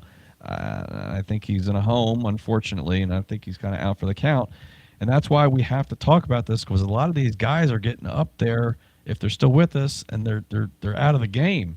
So we really have to explain what they've done and get new people involved with this kind of stuff, because it's incredible stuff. So you might remember just a moment ago, I met this guy, Dan Sutton, at the Cosmic Summit last year. He had open on his laptop the Mars scar, the Valles Marineris, and how it matched the West Coast. And I go up to him, I'm like, what the hell is this? And I started talking to him, and he started telling me, well, I didn't find this, and this is what this is, but I'm a big fan of the electric universe, and I think I've discovered something that no one else has seen. And I'm like, oh, really? Well, tell me more. And then that began the series of conversations that I had with him over basically 6 months, where Dan essentially found where the Squatter Man collided with Earth. So this thing that was in the sky wasn't just still, it was moving. And eventually, it actually hit Earth. And I'm speaking with confidence about this because we've got the goods to back this claim up. Okay? Dan has made an incredible discovery. Now listen, I'm explaining all this to you. This all relates to Mars, trust me, but we got to get through this. Okay? If you rotate the Earth and look at it this way, we have India up here, we have Russia here, and we have China here. This is where the plasmoid, this is where the Squatter Man, that thing in the sky, this is where it collided with Earth. And the scar is this big. Okay? This is the scar right here. And if you don't see it yet, that's okay, because I'm going to do an overlay. But essentially, at its widest point, it's about 4,000 miles. This thing was huge. Dan noticed that the curve of the Himalayan mountain range that goes right here, and this line that goes right through it right here, kind of seems very similar to what is known as a double-stacked toroid. Okay, you have, think positive and negative, where it's rotating. These things rotate really quick, and in the middle here we have something called a block wall, a domain block wall. This is all related to electromagnetism. But to clarify this, okay, if you take, he noticed that this scar, this plasma scar on Earth matches the magnetic field of a bar magnet. If you take a bar magnet, you know, like you get from science class, positive and negative, right? And if you put it down on something called, I want you to disregard this outer orange ring for just a moment. Just look at this. This looks like a battery, but it's actually a bar magnet. And if you put it on top of something called a ferro lens, which is essentially this, or rather ferro fluid, it's complicated, but it gives you a visualization of the magnetic field of the bar magnet. Now this magnetic field of the bar magnet, this is a 2D representation of a 3D, you know, magnetic fields are 3D, okay? But you see how it's 3D, okay? But what we're seeing a top toroid, we are seeing a bottom toroid, and we are seeing a central domain block wall, okay? It's like a slice through the structure. Thank you. Dan and I, this image here came from a research paper, all right? And believe it or not, you can reproduce this in the home, which is exactly what Dan and I did. Dan came out here for about 4 days, and we did all this. We got a bar magnet. And what you're seeing here is a simple metal bar magnet that you can buy online or wherever, and it is resting on top of 2 glass plates. In between these plates is a special fluid called ferro fluid, like iron, think iron, ferro fluid. And when you shine a light from underneath both of the glass plates with the ferro fluid in the middle, you get this funky shape. What you see is a slice, exactly, thank you, John, of the double stacked toroid with this central block domain wall. Black domain wall is essentially the midpoint between positive and negative of the battery. All right. Now this is a single light source. You can also reproduce this with any amount of light sources you want. You can kind of see here what you see here. This is the feet of my tripod. Okay, here in my living room. We went out. We bought 2 picture frames to get the glass. That's what this is. Okay, and then we put down this ring light. We put down this bar magnet. It's just resting on 2 plates of glass, and in between the glass is this interesting substance, ferrofluid, and each one of these lines corresponds to the light, and it is showing you a visual representation of the magnetic field of this bar magnet. And this, if we go back to this for a second, this scar here on Earth matches precisely. This is an artist's rendition of what a magnetic field of a bar magnet looks like. Matches precisely. You can see the line running through, and this thing was spinning. So down here we have a depression. This is a valley, and up here we have uplift. Okay, all this is mountain range. All of this has been uplifted. Now we have this central component here. Now what the heck is this? Because that wasn't necessarily part of that. And what that is that is showing you the interior portion. Well, to explain what this is, we have to understand something else. We have to understand this other celestial object called a Herbig-Haro object. Okay? This is a photograph taken by NASA. The Herbig-Haro object is right here in the center, and it has these 2 astrophysical jets shooting out the top and bottom of it, both out of both poles. And here's just a simple illustration of this, where the Herbig-Haro object, which is classified as it is technically called it is a plasmoid. We'll talk about what you guys might have heard this word plasmoid. We'll talk about more of that in a second. But essentially plasmoids out in outer space, as evidenced by Herbig-Haro, the 2 guys who discovered this. Okay, it has a polar jet out of both ends. It has what's called an accretion disk, and the central component of what the damn thing actually is. You guys may remember from science class, you get a bar magnet, sprinkle iron filings around it, and it creates this interesting shape. That was the only way that we could visualize the magnetic field of a bar magnet up until we started getting stuff like this, ferrofluid, and different ways of doing it. Okay, that was only up past 10, 15 years we've been able to do that. Up until then, all we had was iron filings. Now, a plasmoid is an organized structure of plasma within a magnetic field. So think plasma trapped in a magnetic field. Okay? That's what this is. It is plasma trapped in a magnetic field. Here's another image of a Herbig-Haro object. And if you overlay this particular image over this section of the Earth, what do we see? We see the astrophysical jets, top and bottom. In the Middle East, it kind of clumps like this. These astrophysical jets are spitting stuff out in clumps, which kind of matches the Middle East.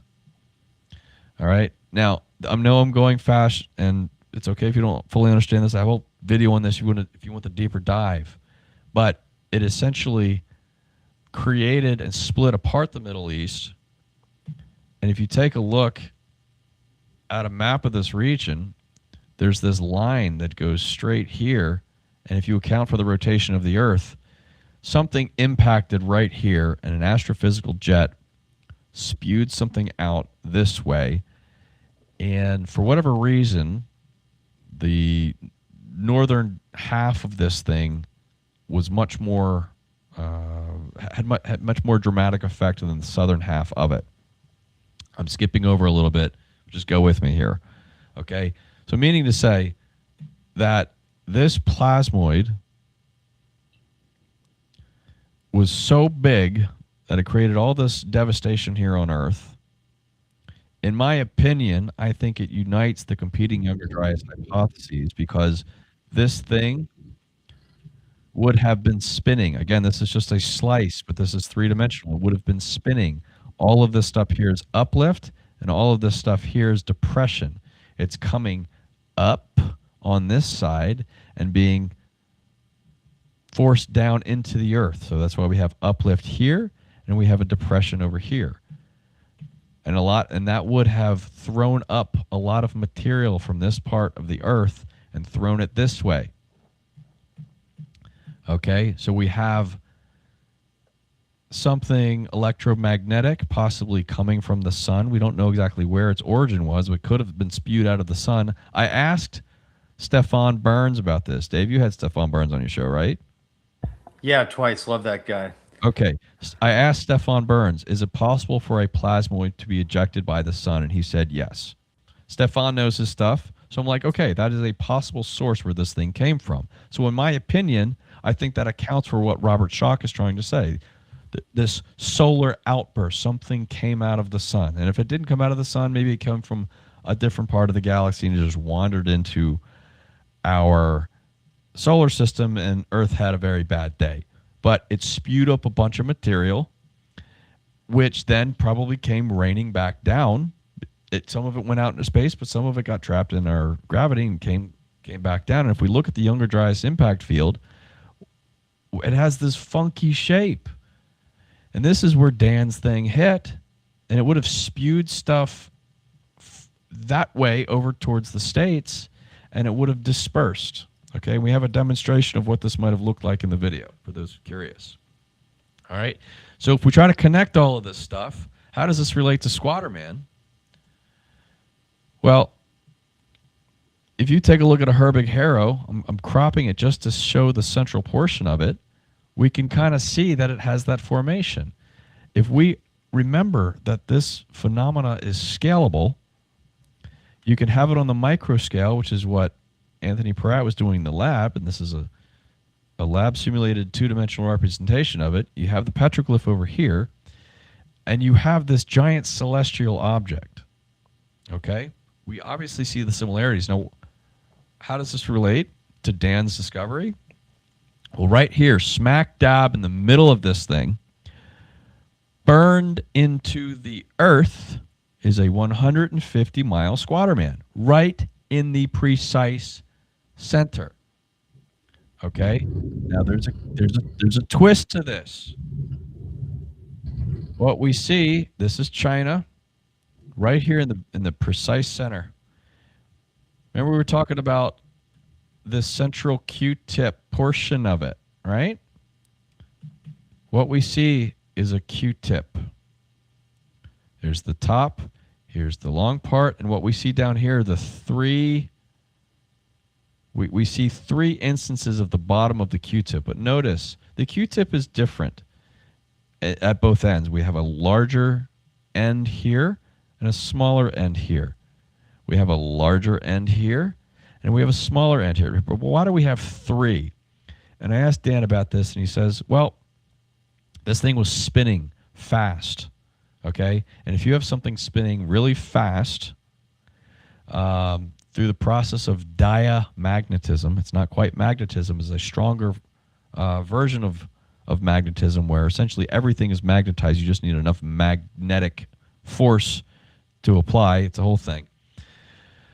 That it will actually uplift geology and produce these effects. This thing is burned into the earth. It's 150 miles long. There it is. Now, we don't see the arms and legs. That's the twist. We don't see the arms and legs. But we do see the central component of it. And we still have to figure out, well, why do we not see the arms and legs? And Dan says, well, the plasmoid itself is just the Q-tip portion. Okay? And what we see here as the arms and the legs is the bottom portion and the top portion of the toroids themselves, which is the magnetic field of the plasmoid. It's complicated stuff. Now, I explain all of this to you. Well, I'll get to that in a second. Let's come back to this Herbicaro object for a second. If you take a look at this illustration here, we're examining electric universe just one step further, okay? Does this here remind anyone of a different celestial phenomenon? A black hole. Judge, you already know the answer. It also ejects things. Right. I think. It does. If you go to NASA's website right now, you'll see images like this. You will see astrophysical jet. They call it a relativistic jet. Okay. Artist illustrations of black holes have these astrophysical jets shooting out the top and bottom. They have this accretion disk, or what they call an accretion disk. Okay. But you all remember this type of thing. For anyone who's seen Interstellar, this is the big thing that they go watch, that they go to in the movie. And what we're seeing here is this accretion disk warping. Okay? You see how it's warping? They say that it warps like this due to the effect known as gravitational lensing. There's so much gravity that light itself is bending. I've got a video coming out where I'm going to deconstruct just why that's wrong, based off of scientific research done by, again, people smarter, much smarter than I. It's not that the lensing is caused. It's not. That's not what's actually happening here. Again, this is just an artist's rendition. And again, remember, if we go back to my science experiment here in the living room I did with Dan, look at how similar these things are. When I went to go interview Don Scott, he's the elderly gentleman who told me that planetary bodies have charge and that they can discharge between the two. I went to his house and I sat down with him, and before we started rolling cameras, he told me, and I quote, he said, "Black holes are bullshit." And I'm like, okay, maybe you got something there, but you gotta get me there. I don't know what it is you're talking about.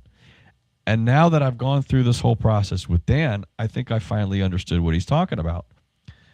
Black holes are not these vacuum cleaners like we think they are. According to Electric Universe, folks, black holes are plasmoids. They look and operate the same. The center component of this thing, this Q-tip, is right here. It's invisible, essentially, until it comes into contact with an atmosphere of a planet. But out in outer space, it in and of itself is invisible. It's only when it interacts with gas that you start to see. This is all gas that it's interacting with. Otherwise, it's invisible. What does that sound like? It sounds like a black hole. It's invisible until it starts interacting with the stuff around it. So when you see something like this, that's so simple and explains the shape, the weird shape that this thing has, the reason why the explanation for gravitational lensing doesn't work is because they've actually photographed the stars. And I don't have this slide, but just hear me out. They've actually photographed the stars that orbit the black hole that is at the center of our galaxy. But what happens is the stars, when they pass behind or near the black hole itself, they themselves are not being subjected to any gravitational lensing. It's because the gravitational lensing isn't actually occurring. What is occurring when the stars pass by themselves is some type of lensing, but it's not based on gravity. It's based off of refracted light, like what happens when you look at a straw that goes into your glass of water. The straw doesn't go in a straight line. It gets refracted, okay? I'm tossing a lot of this at you because I need to explain this, because it is my position that I think, first of all, number one, Dan has the unifying theory about what happened to the Younger Dryas. But not just that. If cataclysms on this scale have happened to Earth, okay, this is a lot of cataclysm. If cataclysms on this scale have happened to Earth, and our atmosphere is still here. I don't believe that these electromagnetic events had anything to do with the loss of the Martian atmosphere. I needed to explain all of this because these are catastrophic events on a planetary scale, yet our atmosphere remains. I have one final portion, which is what NASA has to say. Before I do, any questions? No.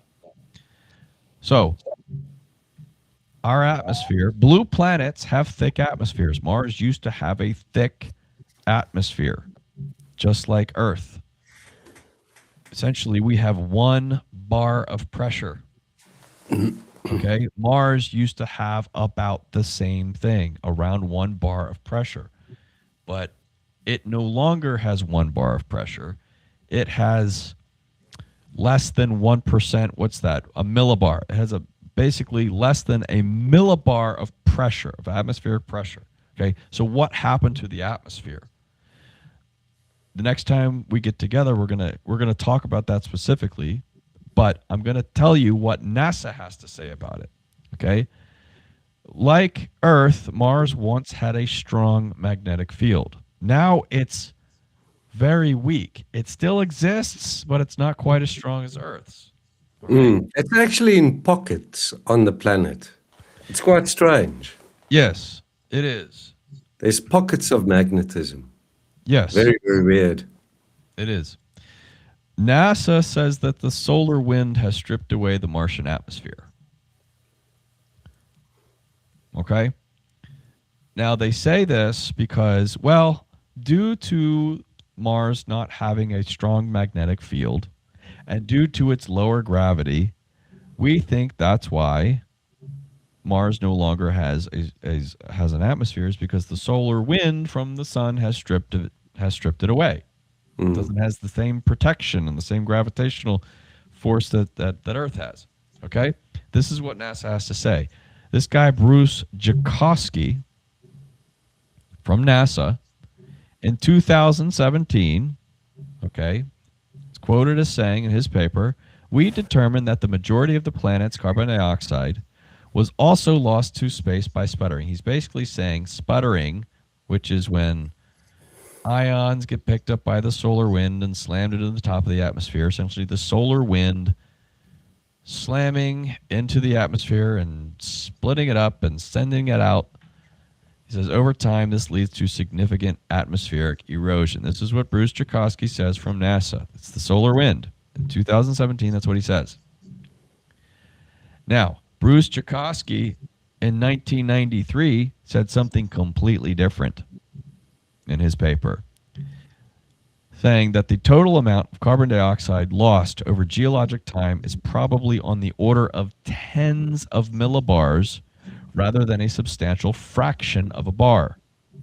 The total loss from solar wind-induced sputtering does not seem to be able to explain the loss of a putative thick early atmosphere. In other words, the solar wind doesn't quite explain the nearly complete loss of the atmosphere. So Bruce Jakosky in 1993 was singing a very different tune than he was in 2017. Now, you might think, I'll come back to that, okay?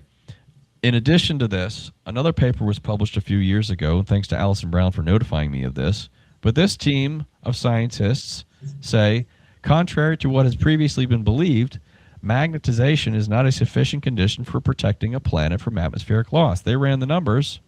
This thing's called why an intrinsic magnetic field does not protect a planet against atmospheric escape. They ran the numbers and basically said it doesn't matter that Mars's magnetic field is weaker. Whether it's strong or whether it's weak, has no bearing on atmospheric escape. Now, you might think, well, this guy, Bruce Jakosky, learned some new things and thus started changing his tune from 1993 to 2017. And you might think NASA thinks that this is a case closed. We've got this figured out. It was the solar wind. We already know. Case closed. There's no reason to study this further. NASA has a new mission. They're going to send a new mission to Mars. I think it's called Escapade. Okay, NASA is sending probes to Mars to find out why it lost its atmosphere. In other words, this is dated 2025 in November. In other words, NASA still doesn't really know. They cannot explain it using their data, and they're sending a whole new probe there to see if they can try to explain this using the terms that they understand. So while they continue to message to the public, we know it's the solar wind, stop asking questions, they still don't know. I wonder if it didn't burn up due to something that happened. It burned. It physically burned up. Next time we get together, John, we're going to be getting into what destroyed the atmosphere of Mars. Guys, I know that was lengthy. Thank you very much for going through all that with me. But I had to explain all that because while people like Robert Schoch and the Electric Universe folks think that electrical discharge has something to do with the eradication of the Martian atmosphere, my argument is that we've had such strong catastrophic electromagnetic discharge events here on Earth, yet our atmosphere is still here. The solar wind doesn't explain it. So I have to say all that because what does explain it is something far more terrifying we'll get into later. Anyway, guys, thank you so much for going through that with me. My presentation might drop a hint as to what happened, but I won't say anything. Yeah, let's not spoil it. But anyway, so I know Jean's got some stuff to show us, but is there any questions relating to any of that? That's a lot. I just wanted to look up that. I looked up that Escapade mission. What they're doing is they're using two identical satellites flying together. One measures the incoming solar wind, while the other simultaneously measures the atmosphere escaping. That's interesting. That must cost a shitload of money for them to do that. And why would they do that if they already knew? You know what I mean? Yeah, and before I forget, let me just take this moment. Dave and I were talking about this a little while ago. These Mars disclosure live streams that we're doing are very presentation heavy on my part. It won't always be like that. I feel like there's a need just to get you and everybody else who's tuning in kind of caught up to speed with the whole story thus far.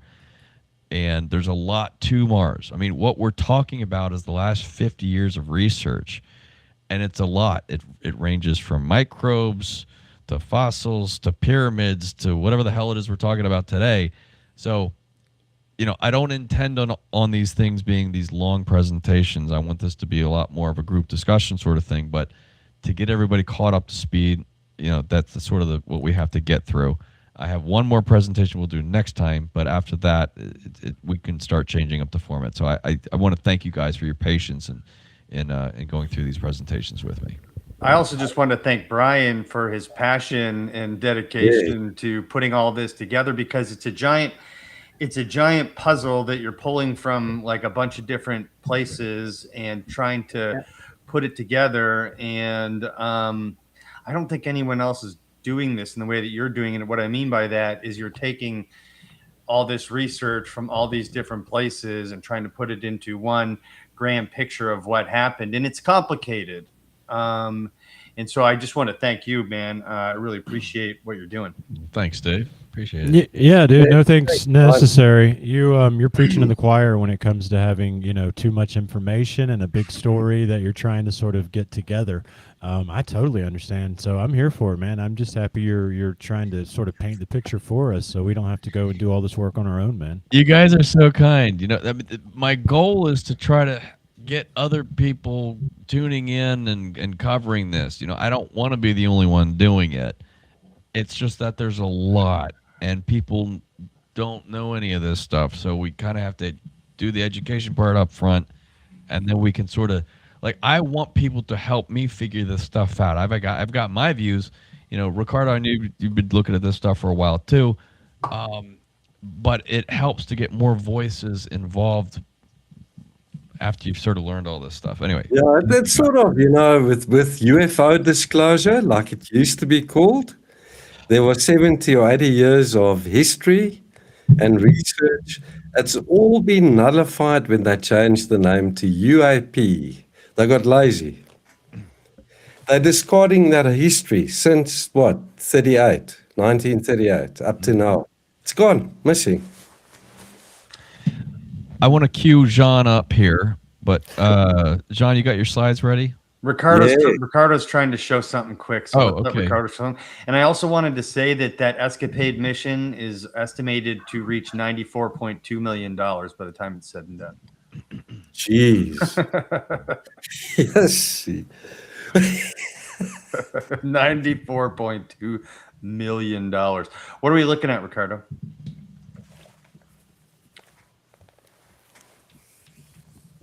You're muted, brother. I'm gonna try to unmute you. I'm sorry, I forgot I was muted. So this is USGS, U.S. Department for Geological Service, and I just wanted to share related to what Brian has been brilliantly teaching us. Mars is very different from the North and from the South. This is the North Pole, and this is the South Pole. White is going down in lowering elevation, yes. So it's like it has two sides. It has one side of depression and it has one side of.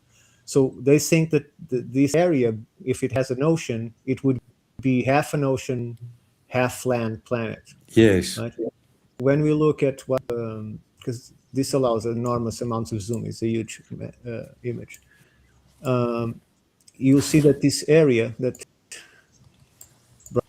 Brian was talking about has all these features. Show it in more detail because this can go way deep into this. I don't know if this is still available online, but in here we get perception of the two sides of Mars. Yes. I'm glad you brought that up, Ricardo, because most of the anomalies I find are in the southern mid-latitudes of Mars. Yeah, that's where all the anomalies are. Some of the pyramids are up in the northern mid-latitudes, close to the equator, in that band. It's very, very interesting. But yeah, shall I start my presentation? Yeah, let me just cue you up here. I asked John to put together a slideshow here because I really want your guys' opinion on what it is that we're looking at. I haven't yet made sense of this, and I've been holding off on doing any reporting on it myself because I'm not sure what to make of it. Maybe some of you guys have seen some of this stuff before. John has cataloged hundreds of these things, what he's about to show, and I don't know. I'm on the fence about what it could be, but this is one of those things that I think would benefit from having a group of people actually looking at it and just discussing it. So, yes. Yeah. Cool, dude. Thanks. So can everyone see my screen? Not yet.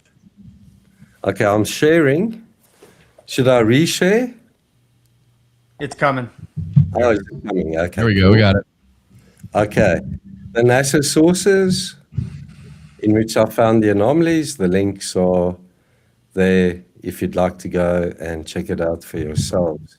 So yeah, huge cataclysm, catastrophes, devastation all over the planet. What happened to potential megalithic structures? They will no longer be neatly packed together into pyramids or into temples or whatever there was on Mars. Everything's been uplifted, scattered about all over the place.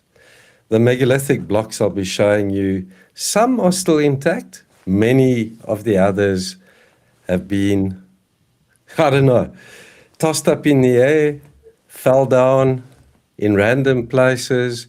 Then there might have been a tsunami or two, flooding, and everything was covered in sand.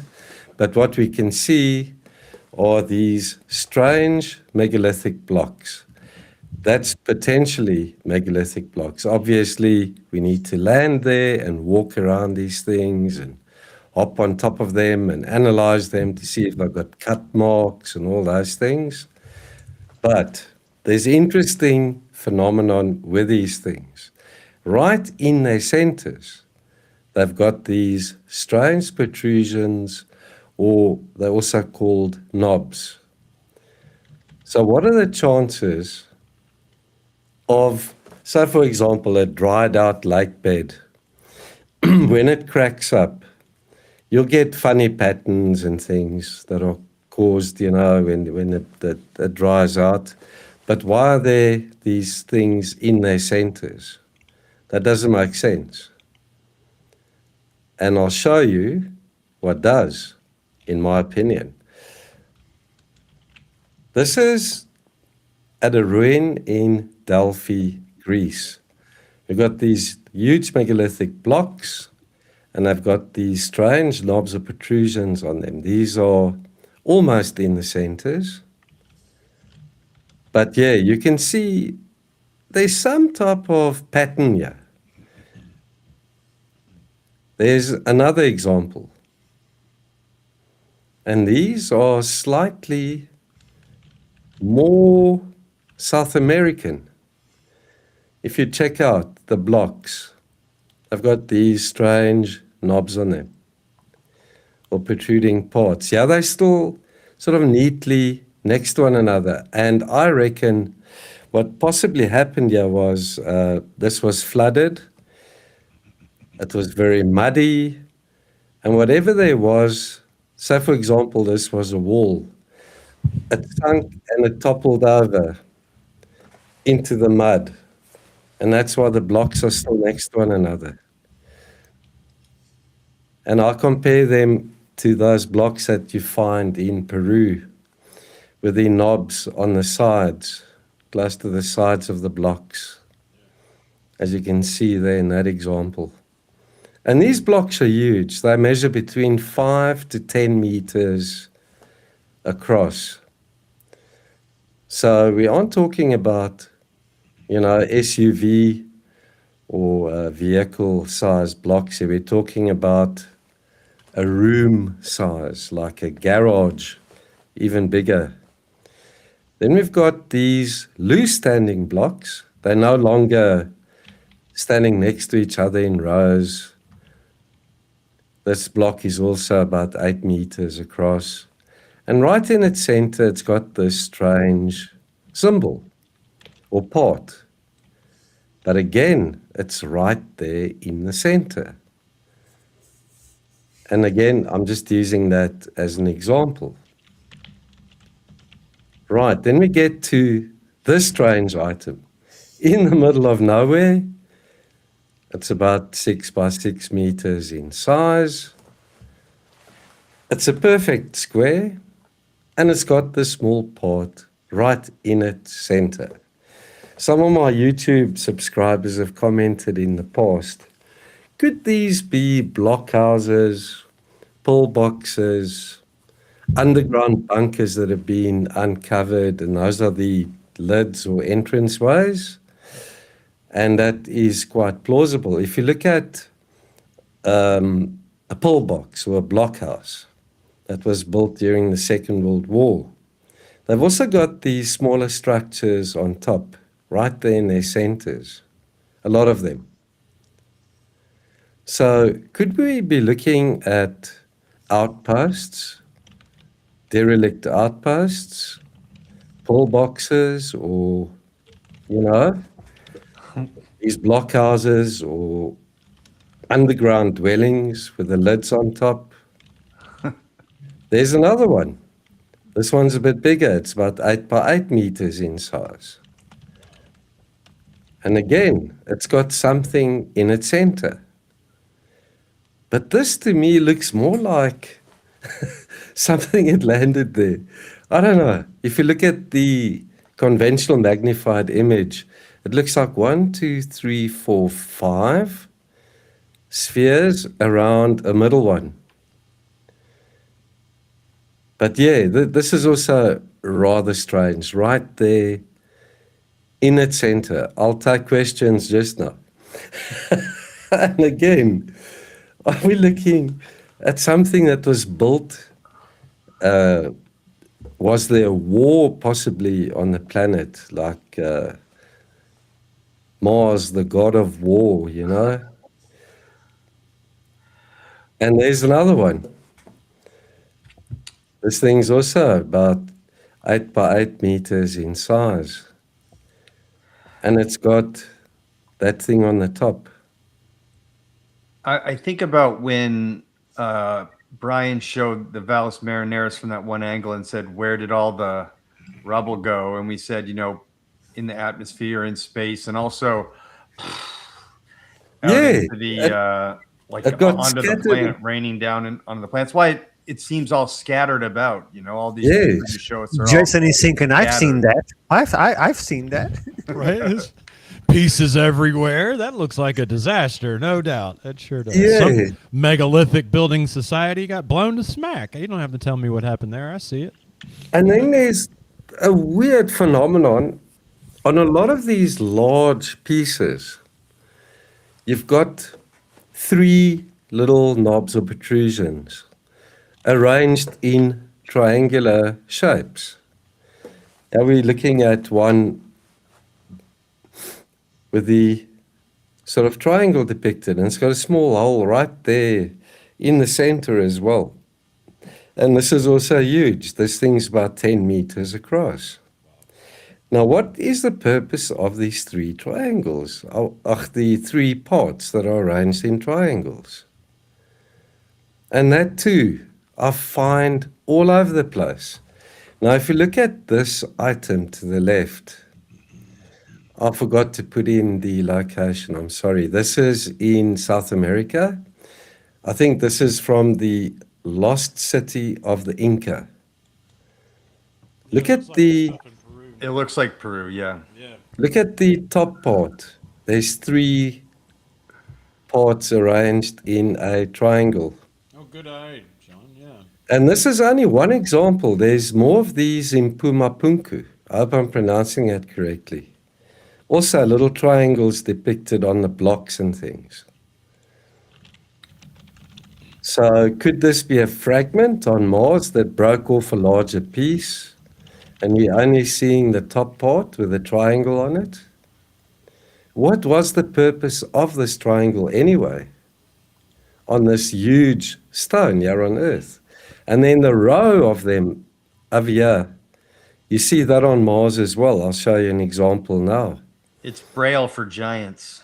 I don't know, dude, it's weird, man. There, I like Man, this. they hung heavier rocks onto the rock. You know what I mean? Like if you had a big rock sign and you wanted to advertise, hey, this is, you know, where you get your hot meats at the megalith, you know, and you just hang it on there. I like this take. We fought Mars. We're just blowing each other up, and we won. They were scattering bits of our megalithic structures all over the place, and we were doing the same thing. check it. And we won. This is not like an obelisk. This is weird. It does. It's like a little spire or something. But check it on it. A triangle. John, am I interpreting this correctly? This rock is standing up. It's casting a Yes. shadow. Shadow. Yes. Yeah. It's sort of like 45 degrees. Okay, but It's it tilted has over. it has these protrusions on the side, and for them to be there and not falling down, it would require them to be attached to this thing. So Yes, yes. that's That's strange. another theory. Okay. Are these things on the blocks attached, or are they part of the block? See, John That has is found also another question. dozens, if not hundreds, of these blocks with these little tiny either blocks on top, right in the center, or protrusions. I don't know. And that last one I hadn't seen yet before, John. Oh, keep going. This looks good. Okay, cool. This thing's about 12 meters in length. Look at the symbol depicted on it. I don't know what to compare it to here on Earth. This is so good stuff. I just don't know what to do with it. Look at the perfect geometry and symmetry of that pattern. Yeah, and there's a triangle right there next to it, laying in the dirt. Yeah, There's lots of these too. I'm blown away by when you show before you zoom in on each one of these. When you show the wide, yeah, that. I mean, come on, man. That just goes to the heart of what we're saying. Like right there, John, I can just scan around and see at least 3 just scanning with nubs on them. Yeah, You know? can. And Yes. when I try to find a natural explanation for this picture you're showing me, this landscape with these massive 12-meter sized pieces, it's just silly to me that everybody's not entertaining the same questions we are. I agree. Has anyone watching either in the chat? Go back to that last one, John, or on the panel here, like seen this anywhere else on Earth? And like, is there something we can compare this to? Because I don't think there is. The multi-shaped No. angles on the block do remind one of Peru, and that's about the only place you hear me say when what does this with stuff the nubs remind and me stuff. of? The nubs and not the hexagonal, but the angle shape to the stone itself, is sort of reminiscent of those walls. The nubs have shadows too, so they must protrude They do. significantly. Mm. Sorry, you can keep going. I've seen similar blocks to this with large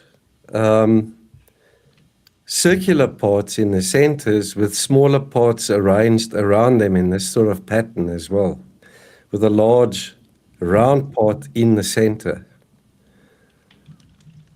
But yeah, I didn't include that example here.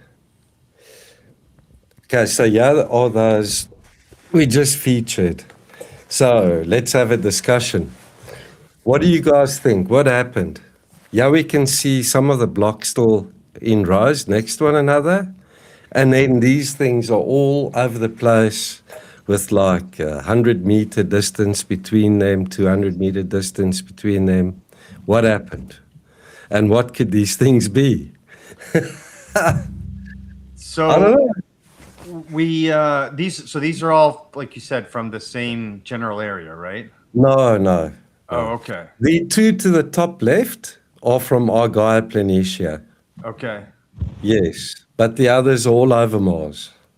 Yeah, and over Mars. John's got dozens of videos. Like he's showing you like 10% of these things that he's found. No, 1%. Yeah. It's One- ridiculous. I don't know what the hell these things are. Why would there just be these little tiny? If it's just like, imagine if it was just a matter of a random scattering of blown out material. Let's just say, why would there be so many tiny little rocks landing on top of larger rocks, kind of in the center, kind of looking kind of smooth? I don't know what to make of this. with like almost right angles in most cases. NASA reckons this was caused by glacial movement over the surface. The stacking of smaller blocks on top of larger ones, or smaller objects on top of larger ones.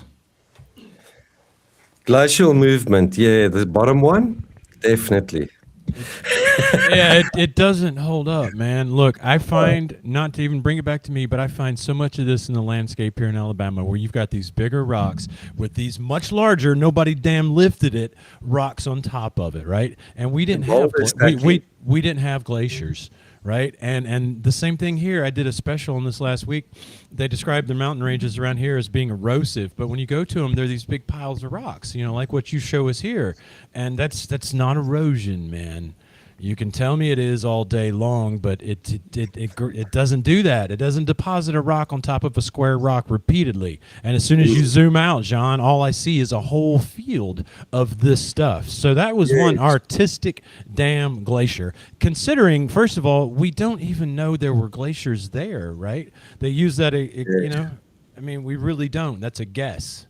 So why are we going with a guess instead of our natural intuition? When I see this on Earth, what do? I send men and money and archaeologists, and I go, all right, let's go see what that is. That's a ruin. I don't entertain what ifs. I don't go, well, there might have been a glacier that was very artistic in the region. Yeah, I know. An This is in artistic the, glacier. these are from sites in the Well. southern mid-latitude of Mars, if that helps. So from the equator down south to the mid-latitudes. So it's not near the South Pole. Ricardo, what comes to mind when you look at this stuff? Well, I'm much as enlightened as you are around this. I don't know what to do with it. It's obviously something. But what Can I is show it? you, can I show you a random selection of others? Can we Sure. get everyone else's take on that? What I see is, especially on the first image grand plan that you showed, zoom out, I clearly see the possibility of it being something, some kind of organized structure. No, not this one, the one that you showed before this one. This one? No, the very first that you show us, before you zoomed in. Shall I go up still? No, the first zoom out that you showed us. That. Okay, in here, was this the first one? Yes. You can see straight lines and arrangements and entrance. You can use your imagination to see lots of things here, but it's not different of what you will find in the destroyed area. But it's all these protrusions on the rocks that are, I mean, here, that's the image that I was looking for. In here, you can see several rectangular structures. It's not so different from some images you'll find in ruins around the Earth. Yeah. And you can see housings to the left, maybe. You can see a big central house in the upper right. You see the rectangular. I can clearly see possible arrangements of previous structures. Foundation. And it's exactly, and it's all in pieces. Exactly.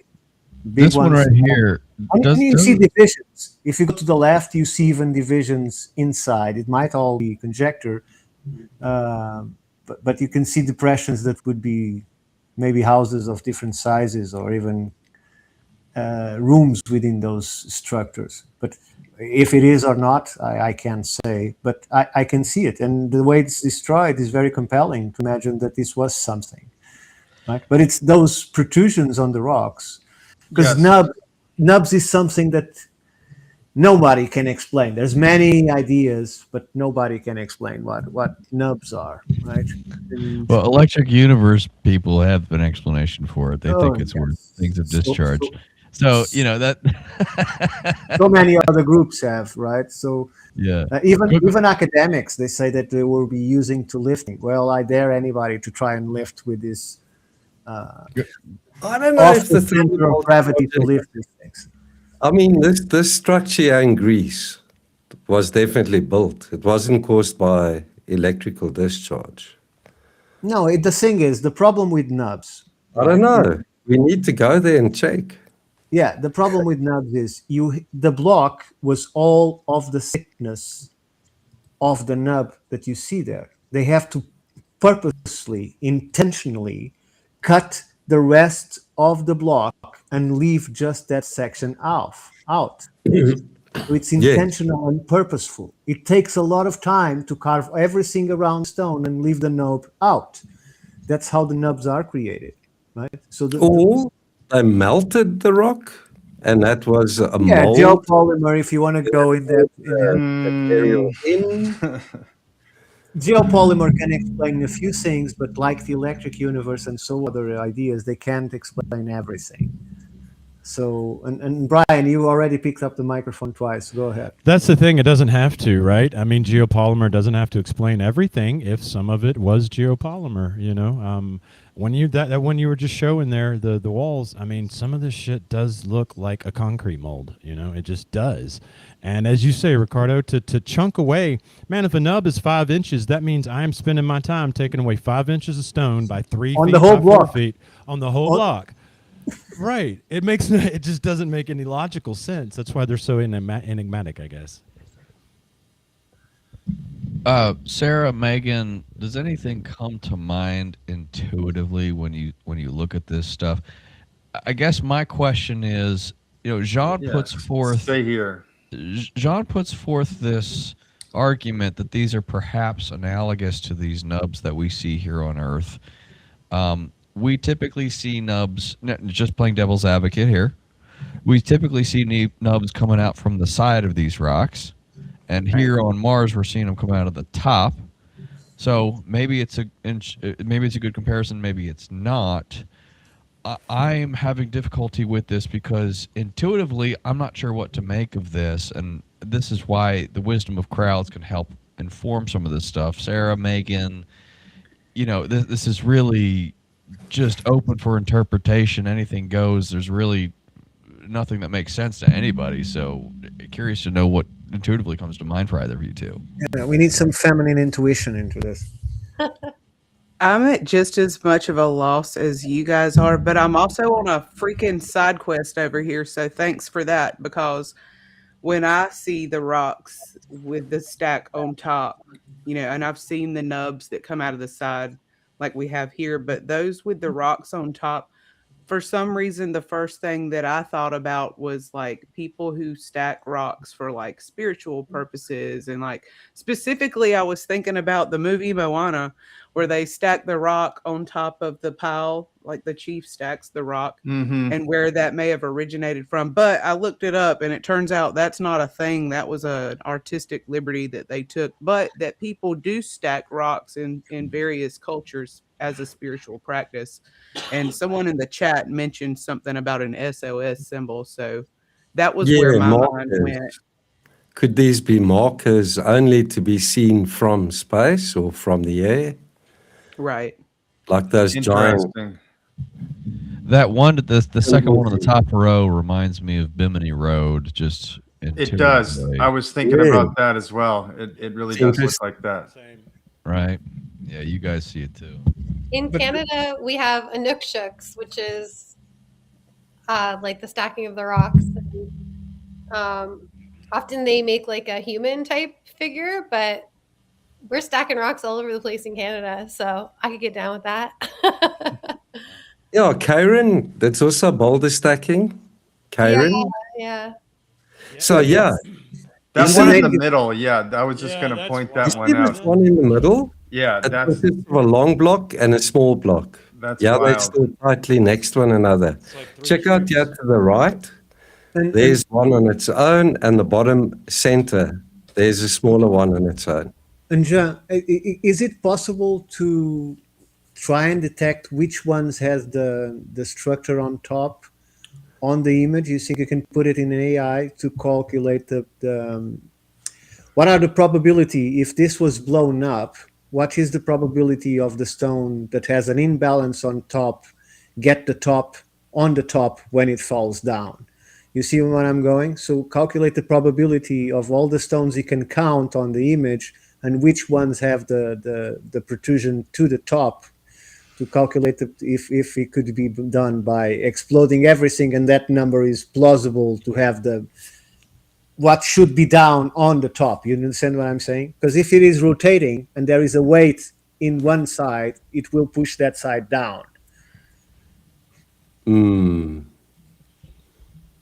Yeah, you see the block over here to the right could have a knob on it, but it's on the other side. It's not visible. That's exactly what I'm saying. Yeah. It would be a very low number of them having the imbalance on the top. So that would be a way to show that this could be the cause from a massive cataclysm, a massive explosion that threw the rocks into the air. Because when they fall down, the heavy part should fall down first. Yeah, I'm with Ricardo on that. And that's what that's getting at. That's all I think about when I see these is pieces of stone structures that were, ejected into the air and strewn across the planet, and landing in these weird patterns, and it's sometimes landing partially still connected and things like that. And I think these nubs are this is all potential, but speculative. But the nubs are part of the the engineering construction of the objects. Yes. Of megaliths. Of megaliths, exactly. You also find megaliths with holes in them here on Earth. Pinch Check the holes. one to the top left. Can you zoom in on that one, top left, John? The what? Say again? Yeah, can you zoom in on that top left? That's weird, man. No, I can't. Not in the presentation. Okay. And if Mars went through an insane plasma discharge, that would be enough to scatter this stuff all over the planet, in my opinion. And we're potentially seeing the remnants. But yes. And if you see what we are calling nubs, and on the other hand, we're seeing other stones, what we would call drill holes, though the drill holes fit the nubs. Are they male and female? That's what I was thinking. It's difficult to tell. They're scattered all over the place. Like, what would be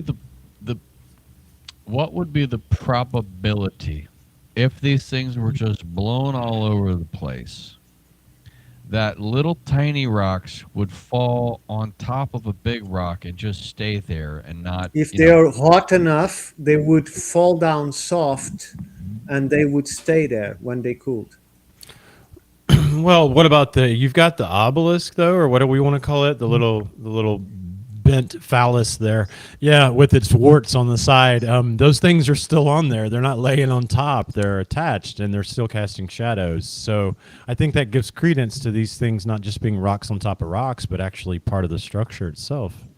Yeah, I follow Brian on his thought, but would they all fit in the middle?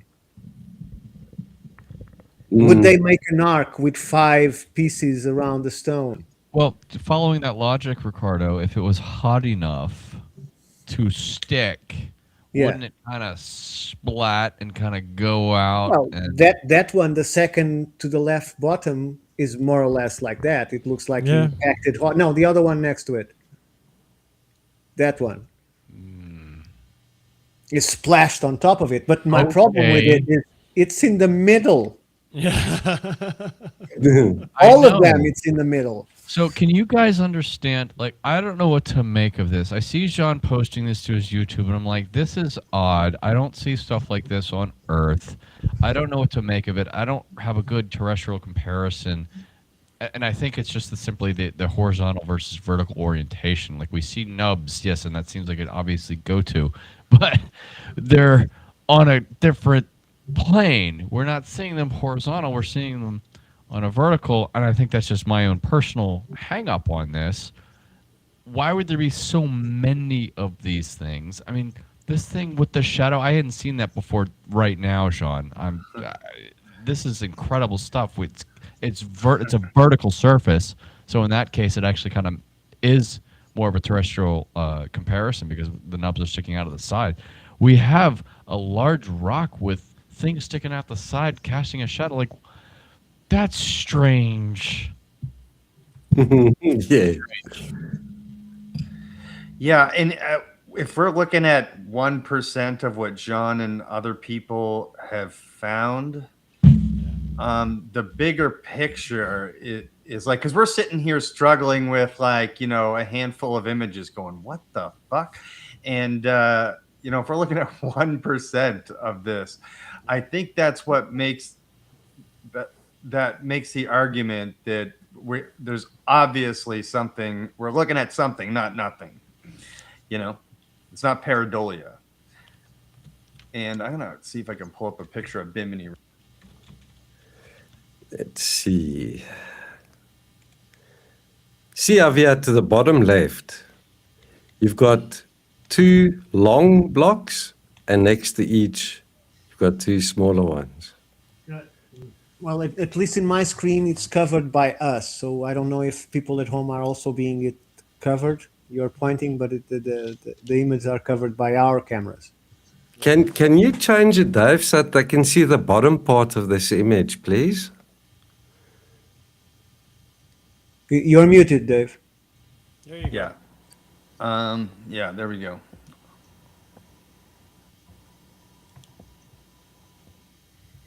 Can you guys see it now? Yeah. 2 long blocks and then 2 smaller ones next to each. Hmm. Yeah. And let me go like this here, and we can see it even bigger. Thank you.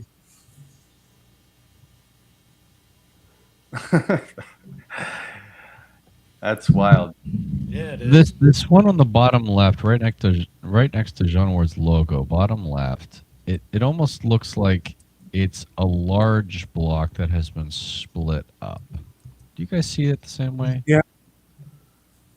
And maybe that's just natural weather erosion processes. Sure. I don't know, man. Yeah, but would all the rocks erode, and having all the rocks would have a central harder point that would allow the rest to be eroded? And are there enough forces on Mars to create this kind of erosion? So Well, okay. So planetary geologists who study Mars, I mean, they want to attribute everything to geology, of course. And getting back to collapsed lava tubes, it's like it's like trying to describe all of the colors of the rainbow, but you're colorblind on red and green. So they want to try to describe it using the terms that they know, rather than introducing all of the variables that are involved. And I'm sorry, I can't remember the point. Maybe Ricardo, you're talking about getting these people together. These scientists, unfortunately, are very siloed. Okay, Robert Schoch is a brilliant man, but if it's no doubt. he is not unlike many other scientists. If it's not what they're doing, they don't want to entertain any of these ideas. So it is up to us, the generalists, who see the good in all of this work, to try to concoct a story around this, and hopefully one day we can get these experts in a room so that they can actually talk to each other, not at each other. So we are charting. Well, let's see. We're navigating uncharted territory, and so I think this work is important. We're asking the questions that we expect NASA to be doing. We here at home think that NASA is examining these images in the same way that we're doing here today and trying to make sense of these. But they're publicly they're not. Privately they might be, and we can only speculate. But it begs the question, like, if they're not going to do it, then who is? And that's where we come into play. Jean, I'm going to steal your screen quick and just share Bimini Road. I don't know if you guys can see that. But that's the best picture I could find of it. But it's very similar to that one. So there you go. But no nubs. No nubs. No nubs. It might be down or on the side. Jean, do you have more? You're muted.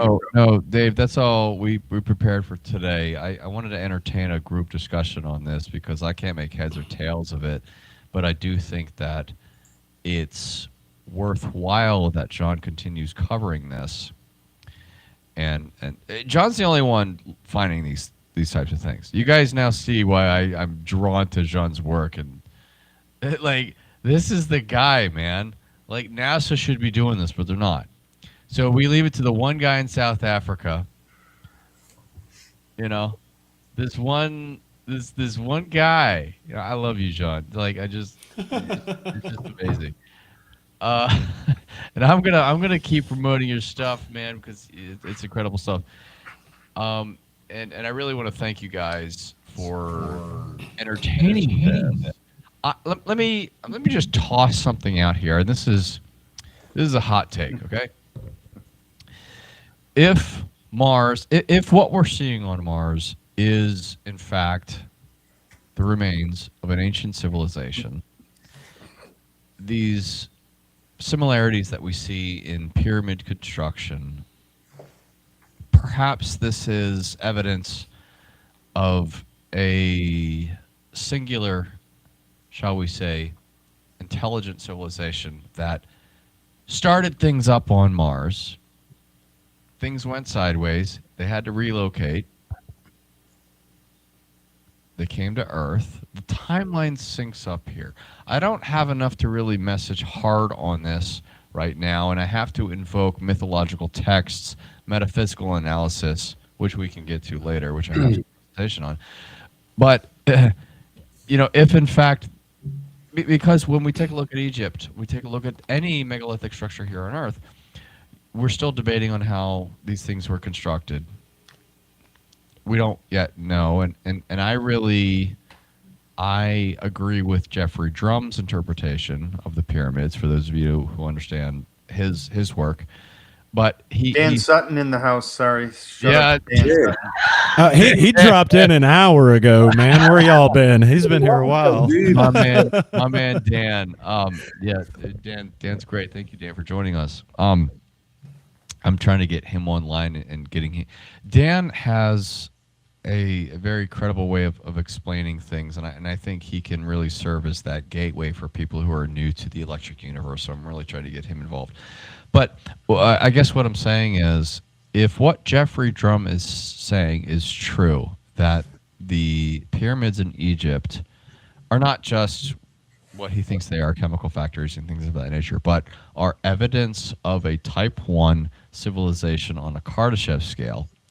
Okay, an alien race comes to a new planet, has to start up manufacturing, has to start up civilization. How do they do that? They can't transport all of their factories to their home planet. They got to make use of the planet's natural resources. And if what we are seeing in Egypt and all over the rest of the planet is evidence of a type 1 civilization, then I would argue that what we're seeing on Mars is the same thing, but older and bigger. So, Dave, whenever we get around to making T-shirts, okay, I'm gonna propose Mars pyramids are older as one T-shirt. Mars pyramids are bigger, okay. If fucking Jay Anderson wants to have a dick measuring contest, okay, then fine, I'll go there. Hey, Brian, just tell Jay I'm older and mine's bigger, and that can be the same slogan for Mars, man. There you go, Shama. That's what's up, dude. Okay. Sorry, ladies. I was talking about pyramids. What were y'all talking about? Get your minds out of the gutters, I swear. Why are cell phones smaller than yours? To entertain these ideas really requires us to depart from what the mainstream consensus allows us to think about, which is uncomfortable because it means you're stepping outside of the herd and adopting a narrative that isn't quite accepted by everyone. But intuitively, if you allow yourself, it does start to make a lot of sense.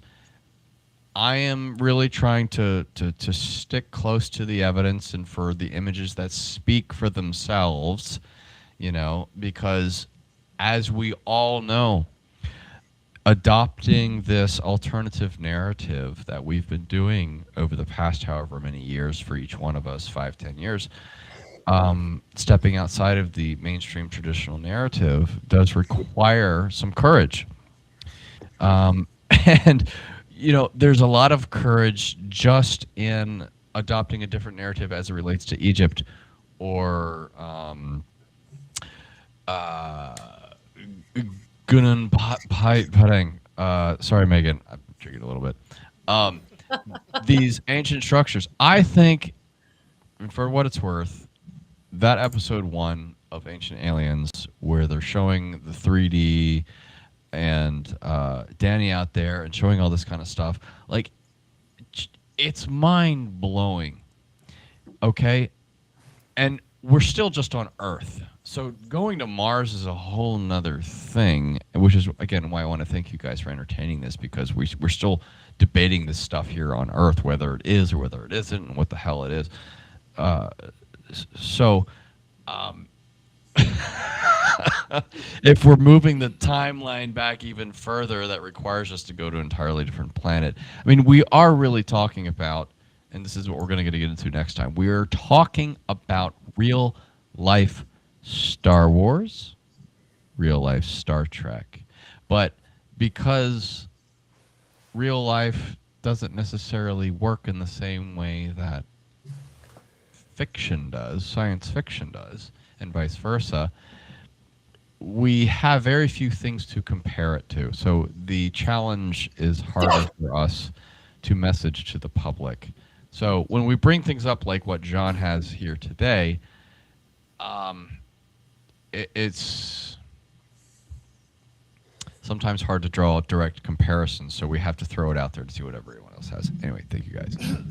Yeah, I've got It some fits. It fits so many narratives. some news, but I'm not allowed to divulge too much about this. You know that the orbiters have got LiDAR radar. They can scan into the surface of Mars. On the Mars Reconnaissance Orbiter, it's called CHARAD. And they've got radar scans of the huge pyramid that I found, and of those three that are arranged in the shape of Orion's belt. And those radar scans are found on the NASA site, on the CHARAD website, and Mr. Biondi in Italy is analyzing them. What? The guy that found the structures under the pyramids in Egypt. No, please don't.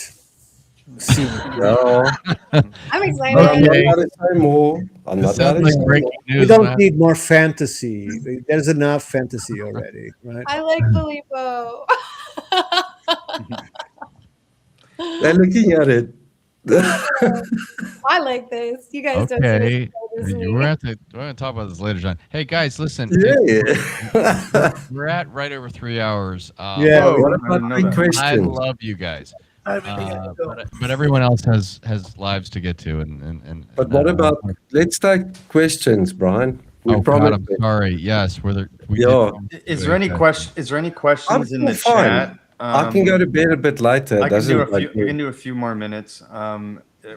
If anyone has any specific questions for either Jean or Brian, in the chat, we'd love to take them.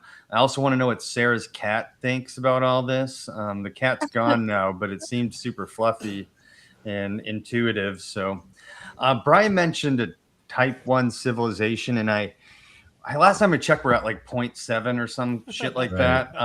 Right. We don't have a fully unified like economy and like global system of getting along.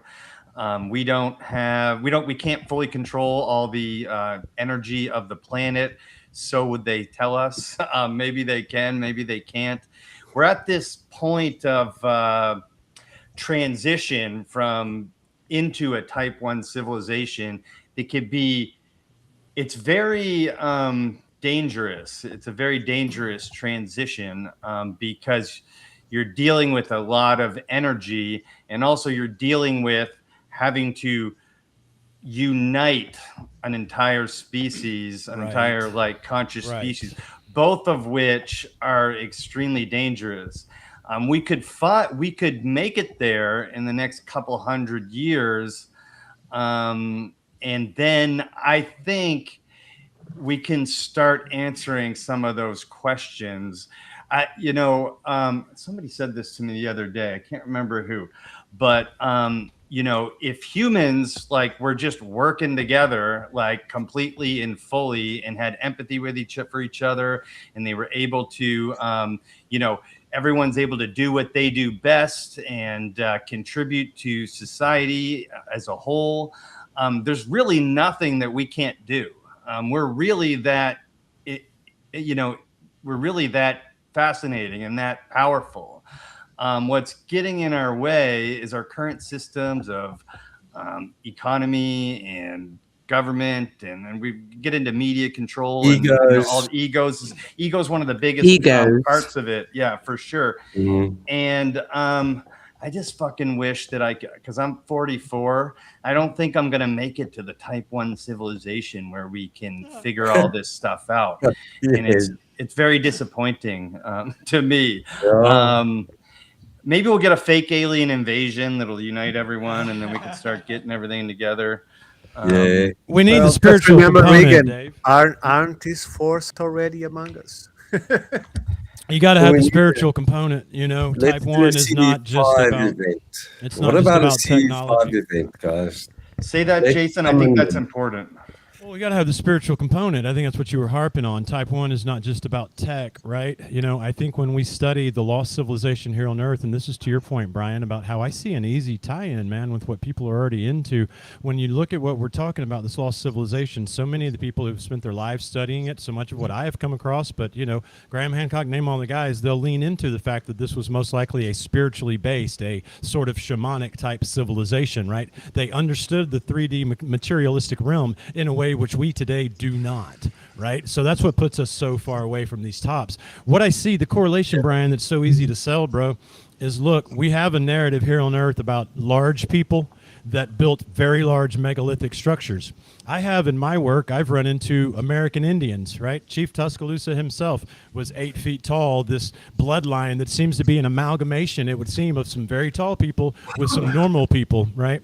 Well, what would happen over time if on another planet, some humanoid, just much larger humanoid, right, figures had built this civilization, it got destroyed, they came here? Well, then it would seem like that story would pick right up with many of our traditions that speak on these manners, from the book of Enoch to Christians to native traditions to so many other traditions of big things coming from somewhere else and starting to futz around here, to use a family-friendly word, right?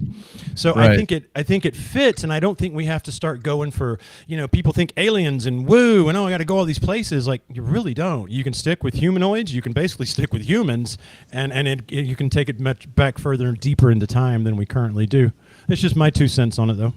Yeah.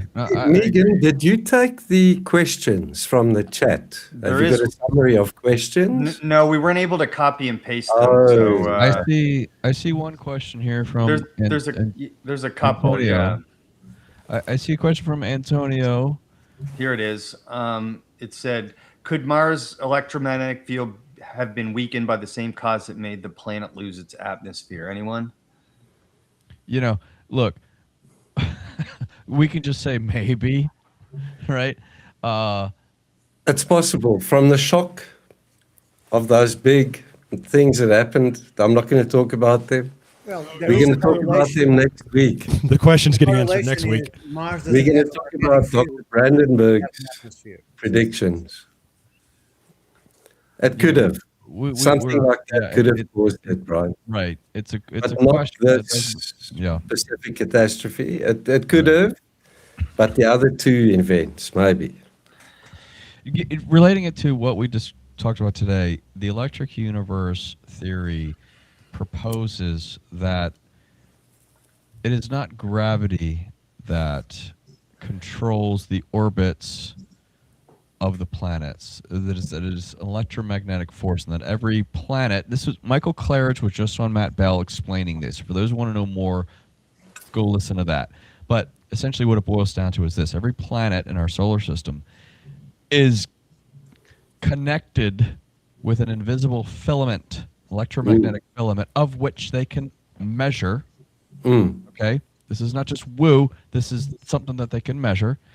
Yes. You can't quite see it with the naked eye, but it's there, and that is essentially holding it in place through magnetic.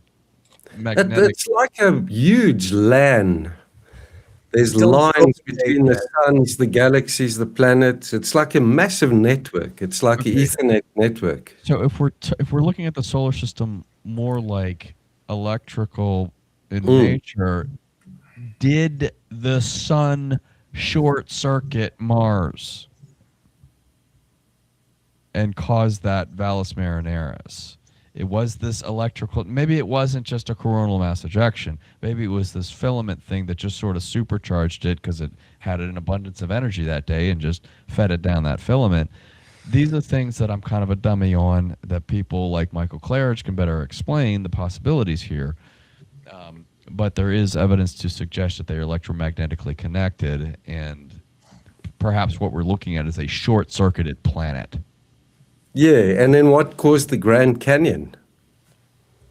Yeah. Another short circuit Right. from somewhere? Who knows? Which could have happened, like, when talking about what's older and what's not older, like, relatively speaking, like, well, the planet's super fucking old. That could have happened, like, way before, like, we ever existed or life as we know it ever existed. And I think that's what Screwdriver Tuning is getting at with this question here. Could older on Mars be a product of a perspective viewpoint?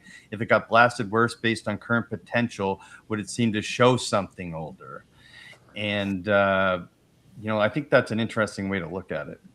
Well, I'm confused by this question, Dave. Help me out here. What is he saying? Mhm. It's not necessarily a question. It's more of a so it's just throwing this up. Pretend Mars and Earth were fighting or something, or they got hit by the same catastrophe or something like that. But the same thing happened to this same thing. If it got hit worse by whatever caused the Grand Canyon and whatever caused the Valles Marineris or whatever, Yeah. Mars got the shittier end of the stick. So could the stuff that we're looking at, the artifacts that we're looking at on Mars, just simply look older because of a worse catastrophe? That's Yeah, what the Death Star went on to full power there, not just on one. You know, the Death Star in Star Wars. It also shoots out those plasmas. It's yeah. I mean, the timeline I don't have quite figured out so much. Why do they call it Mars, the god of war? Well, There must have been a cataclysm there. Electric The Universe light- has an explanation for that. I'm Let me sorry, everybody, but I really have to go. So Yeah, thank you all. no problem. Okay. Thank you, All right. Ricardo. Ricardo, thank you for being here. joining us, We're going to dude. start wrapping up anyway. Till next The week. questions are Fly done. safe, bro. Yeah. Thank you. I guess relating Bye-bye. to the timeline, just really quickly, Bye-bye, you know, Ricardo. NASA says Mars lost its atmosphere 3 billion years ago. Even if they're wrong by 1 billion years, that's still a very long time ago. Mm. Mhm. I don't yet have enough evidence to the contrary to refute them on this claim. So I'm still inclined to believe them in this regard. But then again, it doesn't really sync up with what we're going to present. Next time, I can't be certain of anything at this point. So at this point, I think it's safe to entertain all possibilities related to the timeline.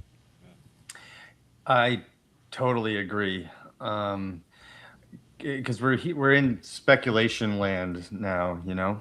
Yeah. And we're dealing with large scales of time, large scales of energy, large scales of matter, and